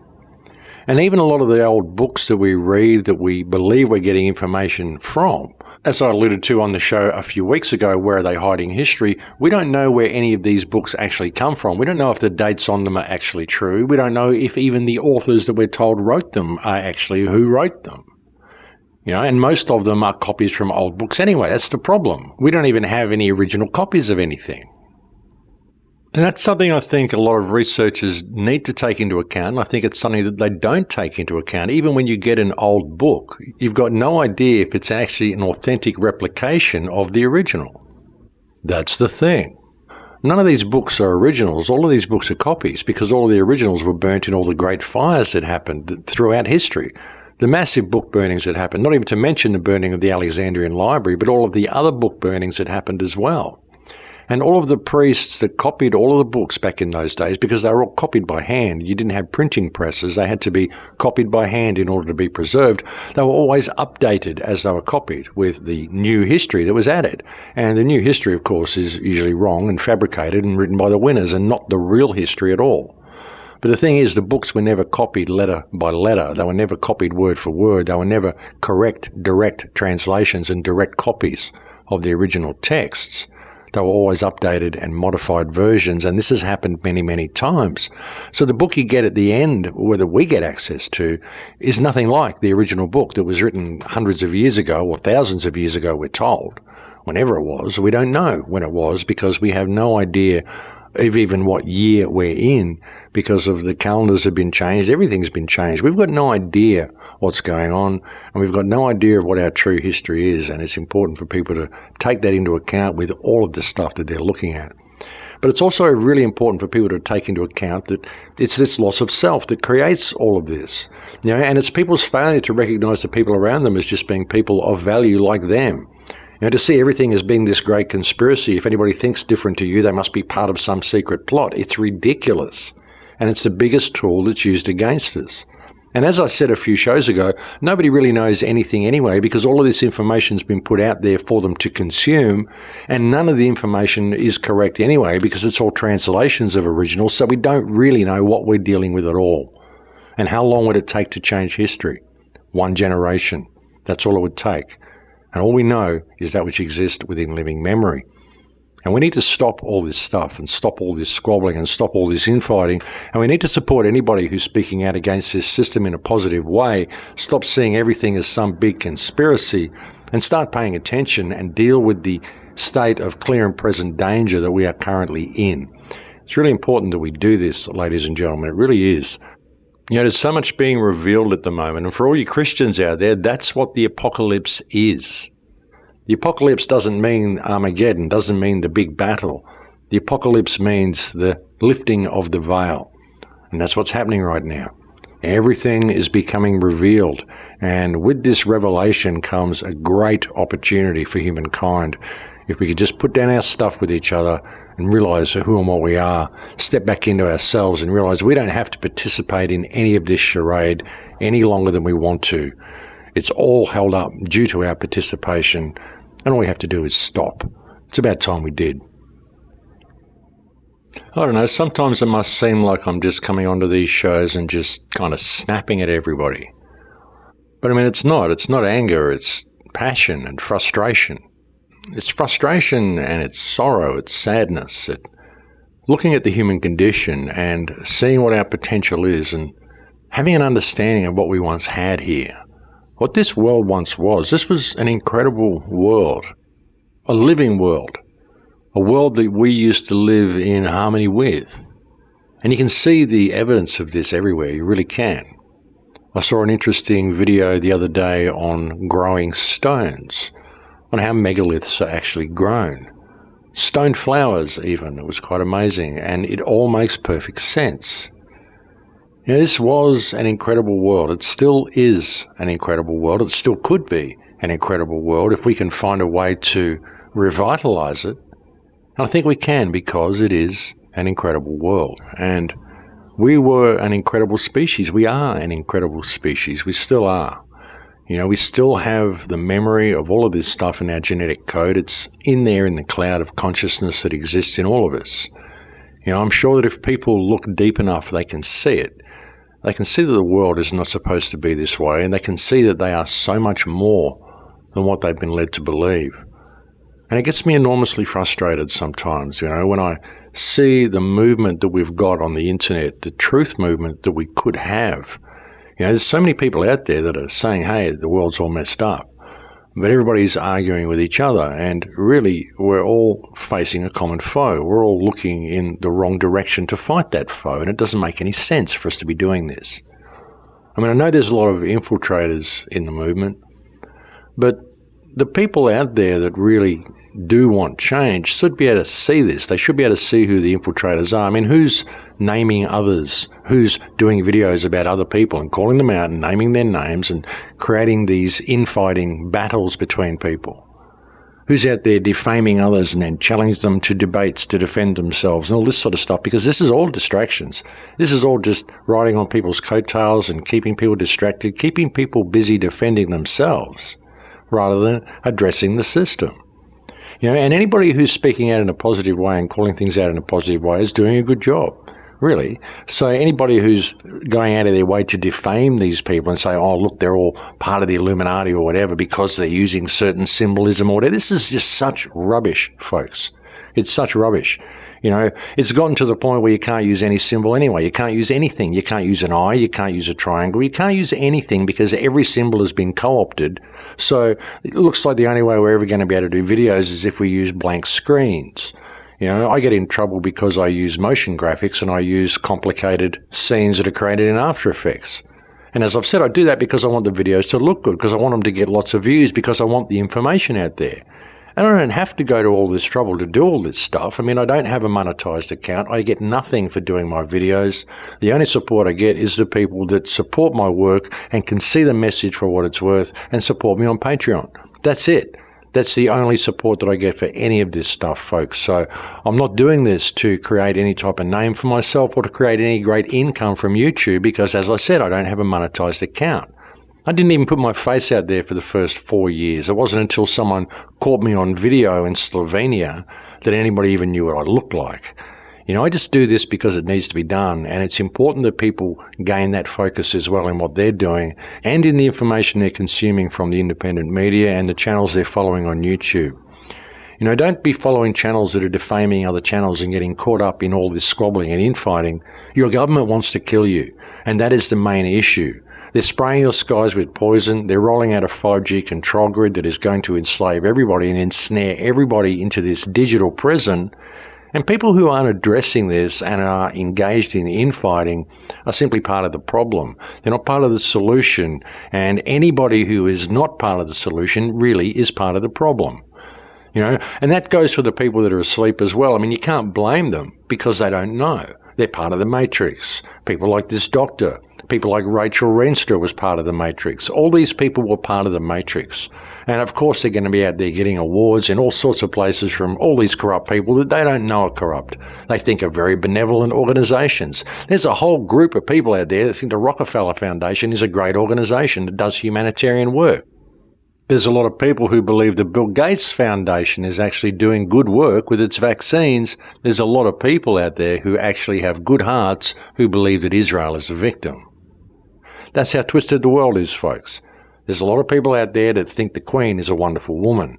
So, you know, don't worry about what people appear to be involved in. Listen to what they're saying and whether it is the right thing. And if it is, then it's a good thing. And that goes for everybody. And we all have an opportunity here. Like I said, the veil is being pulled down. The system is being laid bare, more bare than it ever was. And so many things are being revealed right now. And if we can just get some focus and stop supporting this system, then we're going to get some freedom out of all this. We really are. Yeah, but we've got to stop supporting it. We hold it up. Everything. We hold the whole thing up. There isn't one thing that this system can do to us that doesn't get done because we comply with it. That's it. So we don't have to do that. You know, we just have to rediscover ourselves and realize that all this authority is fiction. These governments aren't really serving us at all. It's just this big criminal enterprise, and its main activity is manufacturing war and ways to further enslave the population. You know, politicians aren't good people. They're parasites. And we don't have government. We have cacostocracy. We have a parasitic cacostocracy that is milking this earth dry and enslaving the wonderful people of this earth more and more into these digital automatons who simply do what they're told, and that's all that they do. And It only happens because we tolerate it. And I don't mean to come on here and snap at people. I just get incredibly frustrated at seeing the world for what it is and seeing so many people who could be working for freedom in this so-called truth movement and could be uniting with the people around you, but aren't uniting with people. You know, there's just too much squabbling, too much infighting. And look, I get a lot of support on my channel. My listeners are wonderful people. The comments I get on my channel, I get far more positive comments than I do negative comments. So please don't think I'm snapping at anyone who supports the show and listens to the show. I'm not. I'm just venting, and I'm sure for most of the people out there, I'm venting with you and for you, because I'm sure there's a great many people out there who feel exactly the way I do about all this.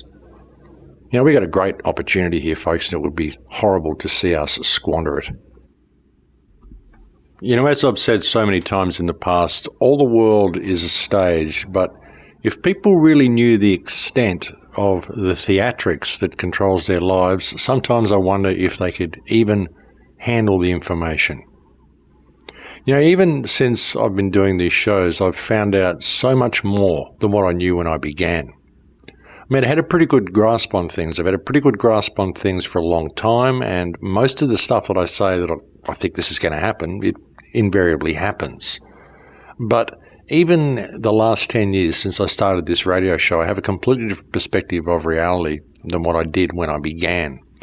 And sometimes I just wonder how much information I can even bring to people, because the waking up process is such a delicate process for people. And sometimes I believe that reality could be so shocking for people if they were to ever really find out the whole truth, that they just lapse into despair and not want to do anything at all about the situation that we're in. And that's why I think you've got to be careful when you deliver information to people. I've always said give them half a cup. And if they drink that cup and they come back looking for more, then give them another half a cup. Our problem is that once people take a sip, we think, oh my God, they're interested, and we give them so much that their minds kind of implode and they can't handle the information.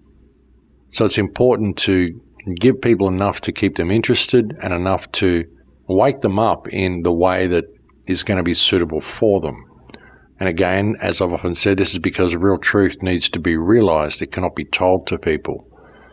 You know, when people wake up to the matrix, they need to discover it for themselves in their own way. And the best thing we can do is open that doorway for them and help them find the way to it, but leave them to walk through on their own. If we can do that, we'll make a difference. But once they walk through, the rabbit hole goes so deep. And one of the most important things to remember while investigating the rabbit hole is the most important rule that the system uses against us. Again, as I've said so many times, belief is the enemy of knowledge and divide and conquer is the motto. So with all the things that you're looking at, be careful what you believe and be careful who you judge if they don't believe the same things as you. Because we can't rely on any of the information anyway. All we can really rely on is that which we can see around us. And honestly, if people were to really realize it, there's a lot more going on around them that they can't see, but is there anyway, than they would ever care to imagine. You know, something that always struck me from the days when I used to drink in ayahuasca ceremonies, and I know there's a lot of people out there that don't approve of ayahuasca and think it's some weird CIA plot, but it isn't. It's an ancient plant medicine, but something that I got that was very strong while I was in that ayahuasca state was that what I was seeing in that state was actually the real world. And the world that we perceive in the West is the dream. There's a veil that's been put over our minds, and we cannot perceive the reality that exists around us because we're only seeing that which exists in visible light. We're seeing a very, very small bandwidth of what the reality is that's around us. And this is because something's been done. We've been modified in some way.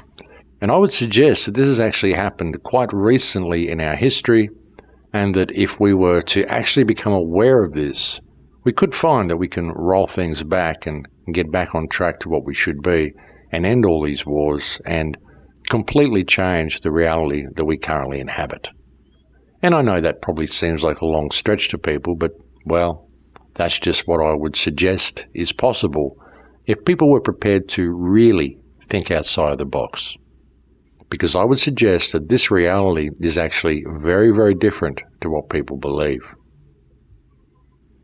You know, there's a reason all of this stuff exists in our society. There's a reason our society is structured the way it is. And there's a reason we're kept so busy and all of this ancient history is ignored and hidden from us. It's because they don't want us to know, and what would happen were we to know and were we to really discover the truth of who and what we are. And I think that time is now. I think that veil of false history is falling down now. And that is one of the reasons why they're escalating things so much, because they're terrified of us ever discovering the truth. But I think it's too late for them now. The cat is out of the bag, and the wave is only going to build from this point. Well, we're getting very close to that time again, folks, so we have reached the end of the show. I am speaking tomorrow at a chemtrail conference at Norfolk, Virginia, on Virginia Beach. If you go to the website of Madison Star Moon, you will find details about that event. I think it's an all-day event, and I think it's a free event. And if you're anywhere in the area, you should come along. The week after that, on June 2nd, I'm speaking in San Diego at a Regeneration. Please do come along to this. This is going to be the last gig that I do in 2018. And it's going to be a great event, folks. There's going to be myself and Bernard Gunther and Sophia Smallstorm and Benny Wells and a whole bunch of people, and it's going to be a really good event, an all-day event. And you'll find a banner to that on my website. The only way you can get tickets for that is if you email the address on the website. I think there is a ticket sales place that has been set up now. Check Benny Will's page on Facebook. That's Benny Wills from Joy Camp. And I've also shared it on my page as well. And I believe there will also be tickets at the door, but it would be good if you could email Benny from the banner on my website at that email address and just let him know so we know what the numbers are going to be. So sorry if it's been a little bit of an emotional show today, folks. As I said, we are in a state of clear and present danger, and I do get incredibly frustrated at the state of the resistance. Sometimes we just don't seem to have any, and I do find that to be quite frustrating. I think there's some incredible opportunities here, but I think, as I said, the matrix runs so deep that it's very difficult for people to know what to do, because it's very difficult for people to really see things for what they are. So you have to start small. That's why I just suggest things on the show. Most of the shows that I do are all designed to crack the shell and hopefully cause people to think outside of the box. So I try to never really state my opinion too much on things, because I don't want to influence what other people think. I just want to encourage people to actually think. And that's what it's always been about. But we have a real opportunity here, folks. So I think it's important that people do get motivated and people spread awareness as much as they can. And again, do come down to the gig in San Diego on June 2nd if you're in California. It's going to be my last talk for 2018. And thank you to all my supporters and contributors on Patreon. Again, you are the only people who keep this show on the air. You're the only people that keep me going.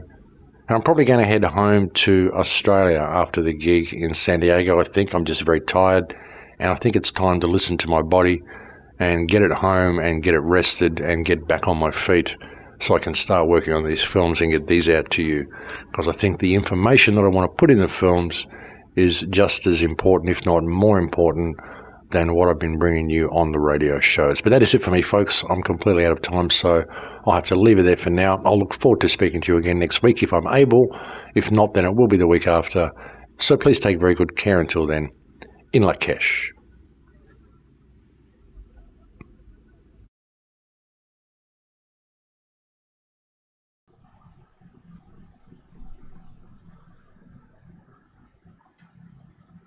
Okay, everybody, so that was a long series of segments, 2 hours and 19 minutes past. If you want to go in and talk about it, you can come in. Sorry about that earlier, Truth, William.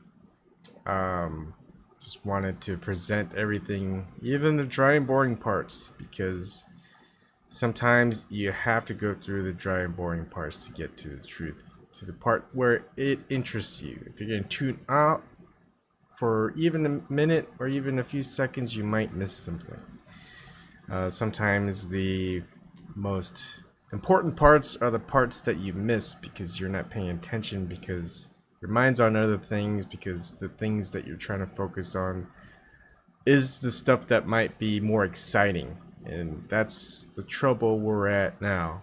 We look for the exciting things, the things that aren't boring, the thing that gives us more excitement in our lives or more meaning to our lives, but maybe it's just the most simplest and mundane things that are the things that really matter.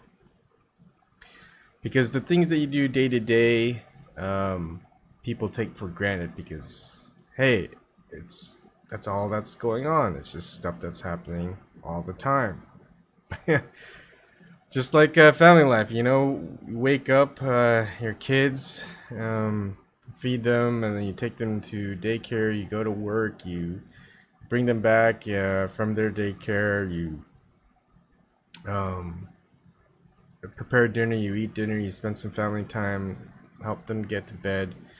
All that stuff you take for granted. But I know when my daughter and my son are 18, they graduate, they go to college, whatever, if that's what they want to do, or they just leave the house, I'm going to miss it. I know I am. Because it's just, you take it for granted. How's it going, 215? Shirley, I think that's you. Yes, it is. Yeah, how are you doing? I'm doing fine. What did you think about all that? The first doctor, I loved him. Yeah? He was telling the truth. Mm-hmm. He was. People may say that they don't believe him. He has issues with the felony. But like my old GYN, I loved him to death. He was here for years. And I was working at a law firm, a huge law firm. And then I saw him come in and we defended him. I'm like, what the hell is he here for? Yeah. But it was something involving with the birth of a child. He wasn't there, but when they file those lawsuits, they have to put everybody in it. Yeah. And that's what happened. And he kept this practice for a couple of years, and he left here, and he's the head of somewhere else in another state. Yeah, I mean, look, we're all human. Just because we have a specific profession doesn't put anyone in a better or higher platform or life than someone else. Just because someone's a doctor and they got a felony, you're like, what? He's not a real doctor if he has a felony. And the felony could be anything. It could be even like, marijuana way back then? In the past, that was a felony. Now it's not a felony anymore. I mean, just something as simple as that. Tax evasion, when you try not to evade your taxes. Look, the government tries to screw you over as whenever and however it can benefit.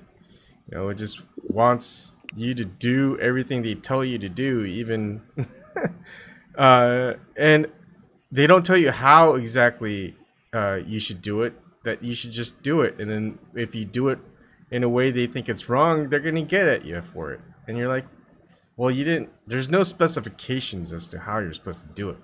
And why are we even doing it in the first place? I mean, if they're corrupt and other people and the higher ups aren't doing it, if they're more special than us, special than other people, other humans, if they're more equal than others, then why are we following along? And it gets to that point, and I think that's where it gets really depressing when we have this moment, we have this technology, and it's not controlled by them yet, and we're seeing the control of this technology being controlled by them more and more as we go along. Net neutrality is repealed. We're gonna the platforms, the mega corporations control all the platforms, etc., etc. Yep. And just like I said, my grandmother was in a hospital here in Philly, Einstein. That's well known. It used to be a Jewish hospital, but the area has turned all black. The term is when you go there, you're gonna die. And I had a relative that died. It almost killed my grandmother. We sued them. Mm-hmm. But anyway, these doctors, they cover up for one another. even the hospital. Yep. It's a show that come on Fox called The Resident, and it explicitly shows how these hospitals are ran. You got this head doctor making millions of dollars, and he has a medical condition, and he's still doing surgeries, and people are dying, and he had the people in the operation room cover up for him. It's crazy, and I believe that stuff is really going on. Mm-hmm. I mean, because my grandmother was just in the hospital for gallstone removal. That's simple. Yeah. They almost killed her. Yeah. I mean, everyone seems to cover for themselves in those big positions, and they're big positions for a reason. Like, you have to go to school for a long time. You get paid a lot. You pay into it a lot, and they like these doctors because they get a lot of money from them. If you're gonna go to school for all these years, you're gonna pay into the system for not just years but decades. And police officers, they've got power. They cover for each other, etc. And finally, we have the chance where a doctor is telling us about, hey, I've done my own research, and chemtrails are a thing. Vaccinations, they don't necessarily always work. I wouldn't recommend it. You've got a doctor that does, doesn't just follow procedure. He really wants to make a difference in the world and heal people. And all people want to do is bring him down. It's like, are you serious? Just listen to what he has to say. And I think that's where beliefs kind of, you can't let your beliefs work against you. Your beliefs against like Illuminati or Freemasonry and all that stuff. Like, there's validity to it, but we don't know whether they're in it or not, or they know what's at the highest level, or all that stuff. You just have to listen to them, and if it kind of rings true from all the research that you do as an individual, then use that. Don't let it work against you, because in the end of all things, it's all about ending this corruption, this system of control where they're corrupt, they want to control you, and that's it. We don't want that. We don't want them to control us. And if we do want people to lead us, represent us, we don't want them corrupt. And it's simple. If it's good, be transparent about it. If it's not good and you're not transparent about it, or someone's doing something and they're being transparent about it, or not being transparent about it, then your natural tendency is like, what is this person hiding? Why won't this person tell us all the details, or this system of control? And like for example, when I see a lot of these Christians who are going into all this Illuminati stuff, the thing is, if you're really a Christian, the belief is that you're going to be saved, so death really doesn't matter, and if you die, you're going to be in a better place. The thing is, you shouldn't be afraid. I'm not a Christian. I don't believe in that stuff. I don't know what happens, but I'm not afraid to die, and I'm not afraid to show myself. I'm not afraid to tell people what I think. I'm not afraid to let people on for them to tell me what they think. If they can't do that, then you got to be suspect about them, that they're either an agent or they're a plant or whatever. And you see that a lot. You see them, they're so scared, and they say they're Christians, and then they don't show themselves. They're just, their belief factor is about fear, and there's really nothing to fear if you really believe in something. For me, I believe in nothing, and so, but what's there to fear if I don't believe in anything? If the worst case is if you're a non-believer, you don't go to heaven or hell, you're just in purgatory or whatever. Okay, so I'm in purgatory, or maybe I go to hell. It's like, okay, I'm gonna go to hell.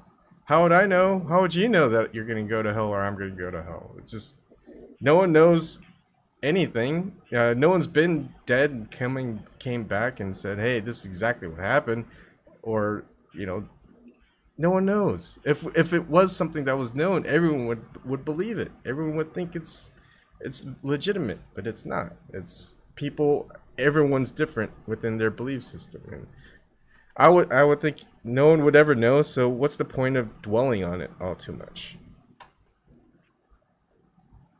My thing is, churches need to start talking politics, just like Martin Luther King did. In the church, they always preaching from the Bible. I don't know who wrote that Bible. Mm-hmm. I don't believe in that Bible. They give me proof.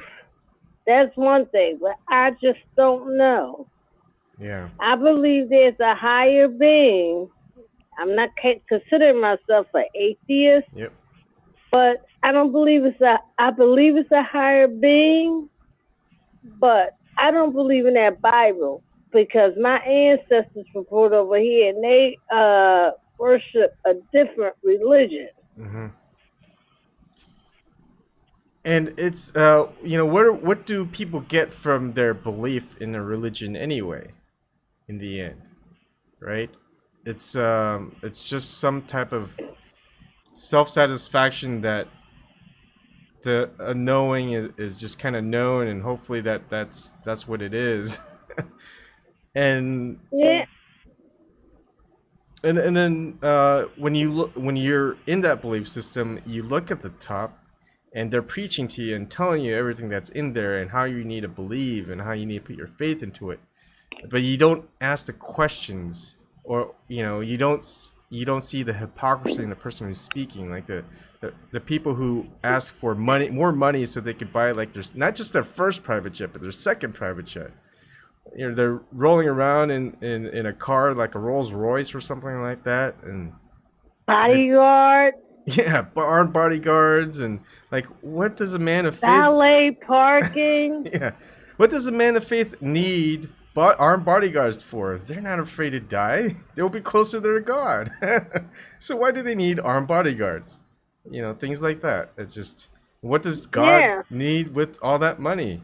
It's like, hey, if God really wanted all this stuff to happen, look, just snap their fingers and here things are changed, things are better, whatever. And then like you have your champion, you've got some boxer who's like, hey, I thank God for winning, blah blah blah. And it's like, wait, what happens when you lose? It's like George Carlin even says it, It's like, oh, God is testing you. He wants to see how well you do when you lose.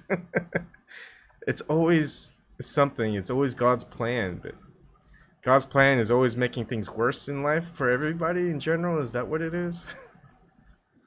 I don't think my so. thing is, I think a lot of these huge churches like Scientology and this one up here where I live at, one up here where I live at, they have valet parking, they have an ATM machine. Because my daughter was thinking about joining the church. And it was 4 phases you had to go through. The last phase, they had to see your W-2 to see how much they could take out for tithes. Yeah. But they weren't talking about politics. Because politics affects our lives, period. Yep. And imagine if politics were about its actual teachings within, like, say, the Jesus, right? It's hey, we should give to the poor and needy, etc. All this other stuff. Don't be corrupt. Pretty much, be activist towards people who are doing bad things, and be meek. Not necessarily mean like don't do anything, but yeah, stand ready to do something when someone does wrong, etc. Anyways. Yeah, they used to be like that back in the day, the black churches from slavery and stuff, but now it's a business. It is a business, and it's sad. Yeah. Because they just teaching from the Bible. They're not teaching what's really happened truly to you out there in the world with politics, and you need to know. You need to know. It's like support these. Well, it'd be like, yeah, you believe in a religion, but then out in the real world, you're in a system where it goes against everything that the religion stands for. So what's the point of having a religion in the first place?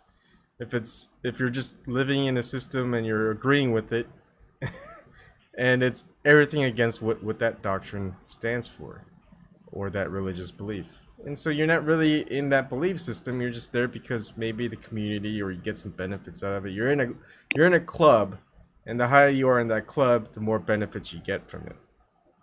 And then you pay your way to become a deacon on a church in the black church.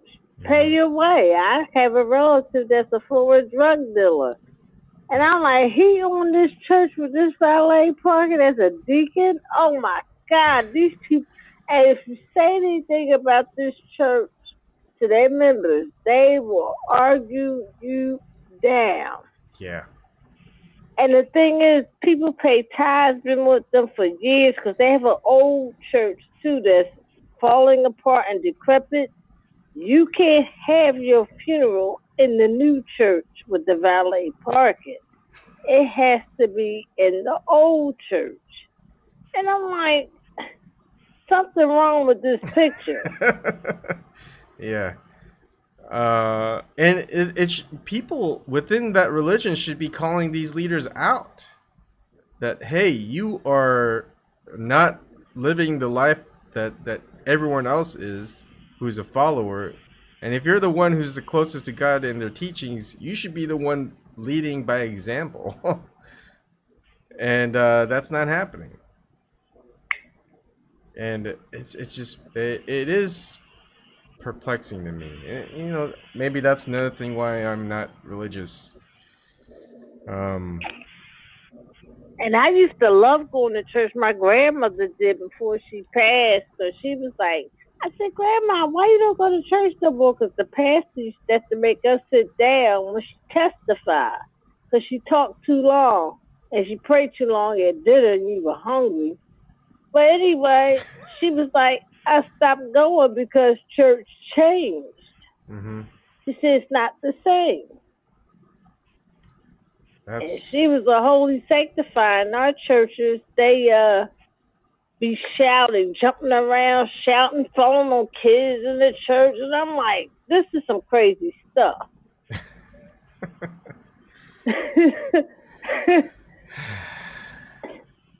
It's nice. One thing about all this is finally talking to people who just are similar to me in some ways, in many ways. I mean, not always, but I always felt like an outsider because I didn't believe in anything. You know, when you're within a religious organization, that's something that you share, and it's something that you share that's supposed to be worldly. You know, godliness is just outside of this life that you guys know that, heck, you share the same belief regardless of whether anyone knows anything that's real about it or not, right? It's like, hey, I don't know about you, Shirley, but I believe that this little orange figure that walks around at night at exactly 1:32 a.m. You talking about Trump? No, I'm talking about Trump. I'm just trying to make something up, and it's like, you know, I believe that little orange monster is a leprechaun who got just too much suntan, and if we follow this leprechaun at exactly that time that we spot them, if you dig underground, we'll find treasure. And you're like, hey, I believe that same thing too. It's like, oh, what a coincidence. Let's make a religion. And let's say, like, if you want to know more about this treasure that we find, you know, give us some money, and we'll tell you everything that's about this leprechaun and this treasure and all this other stuff. I mean, it's a big, I don't know, it's like a big joke in a way. And that's just like that former Bishop Long. I forgot what state is in it. That church. He had huge followers. They did not want to believe he was sleeping with those boys when they were younger. Yeah. And if that happens, it's like, how do the people just keep staying in that system? And if it's they stay. It's a cult. Yeah. It's a cult, like Hillary Clinton supporters. They are a fucking cult. Yeah. I mean, I mean, it's just not just think one. back to Jim Jones. Yeah, it's just not one higher up in the leadership within that organization. It's like maybe even hundreds, and it's covered up, and you're still in it. I mean, honestly, it's like, join my cult here. Give me all your money, because you don't need money if you want God to save your soul. It's like, oh, you don't have any more money after you gave it all to me? Well, I'm sorry, you're gonna have to find some more, otherwise God's not gonna accept you. It's like, and that dude had a private jet. He had big SUVs with security guards. Why does a reverend need a fucking security guard? Yeah. Why? Yep. That's crazy. They don't even need to pay taxes. Why do they need more money? It's like, yeah. They need to start paying taxes, especially them big ones. I call them a business, just like JD Jakes. He's a business too. He makes movies and stuff. Yeah. He hasn't been caught up in a scandal, but I don't fucking care. He's a huge church. He needs to start paying taxes. Yeah.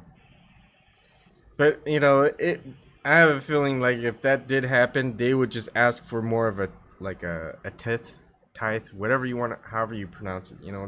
Rather than 10% of your wages, they'll take like 15%, just so they got the amount of difference between their taxes covered. And I had an aunt. She gave a lot of her paycheck to the church, and I'm like, oh my God, is she crazy? And then she comes and want to borrow money.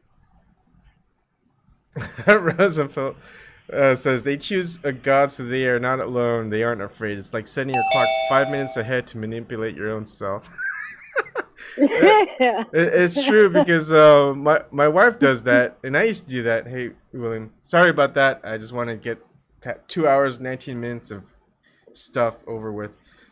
I want to know. I just want to ask a question. Okay. What happened with Jacob Sabat and Tim Black? I want to know the details. I don't know what happened. Well, that's just what Ryan told me. He went on another one, and he was in the comments, and he was saying that Jacob called in on Tim Black, and then Tim got angry, and then Tim went on a rant. What was it regarding? Yeah, Tim got mad at him. He was on Jamal. Jamal wanted to debate him because Jamal loved debating people. Mm-hmm. What was this about? I don't know. Like, I heard it from Ryan in the comments. Yeah, I mean, like, I'm trying to remember what it was about. Oh, shoot. I watched the whole thing, and I'm like, this Jacob guy needs to get off. I can't remember what it was. Was it the guy from New York? Well, I'll find it. We'll play it back. We could do an open topic. But does anyone have any more comments they want to make about what was going on with Dr. Melson? Well, I believe Dr. Melson. Yeah. And that's just like my doctor tell me, my medical doctor. Mm-hmm. He tells me, don't watch those prescription commercials. I said, well, hell no, I don't watch them because they got all these damn side effects. And I'm trying to remember, hope I remember after Ebon showed his video. But the FDA just approved a new drug for something else. Yeah. May cause vomiting, diarrhea, giant lumps growing out of the side of your skull. And if you have an erection for 4 hours, consult a doctor immediately. And you might have a runny nose, diarrhea, and ulcers, and gastrointestinal illnesses. There's a potential you might have skin cancer, breast cancer. Oh, those side effects, aren't they grand? I know. Meanwhile, the television is showing like a commercial of a beautiful sunshine with a man on a horse, or something. Two people in bathtubs outside watching the sun go down, or something. All smiles with the glasses of wine. Everything is happy. It's all good. And then you hear the side effects, and you're like, "Fuck, I wouldn't take that shit." May cause suicidal thoughts, may cause.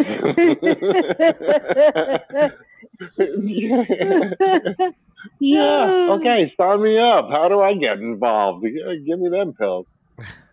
Gonna make your nose bleed all of a sudden. Yeah. All right. Well, thank you for coming on this one. You guys can stay on. We'll do an open topic, anything goes session. So people who are in live chat, you can the feed will go down, but we'll be back up in a few minutes. So Ryan, if you want to do your show instead, we can always go on to your show. Let me know. He's not gonna do it since you're on. All right. Let's see. Oh, here's Ryan. How you doing, Ryan? Yeah, my brother from down under. What's up? Ryan's the one who told me about the stuff that went down. Was that today, tonight, or like yesterday? Today. So it was on his Calling Tuesday show. Oh. And Jacob was maybe the first. Was he the first one?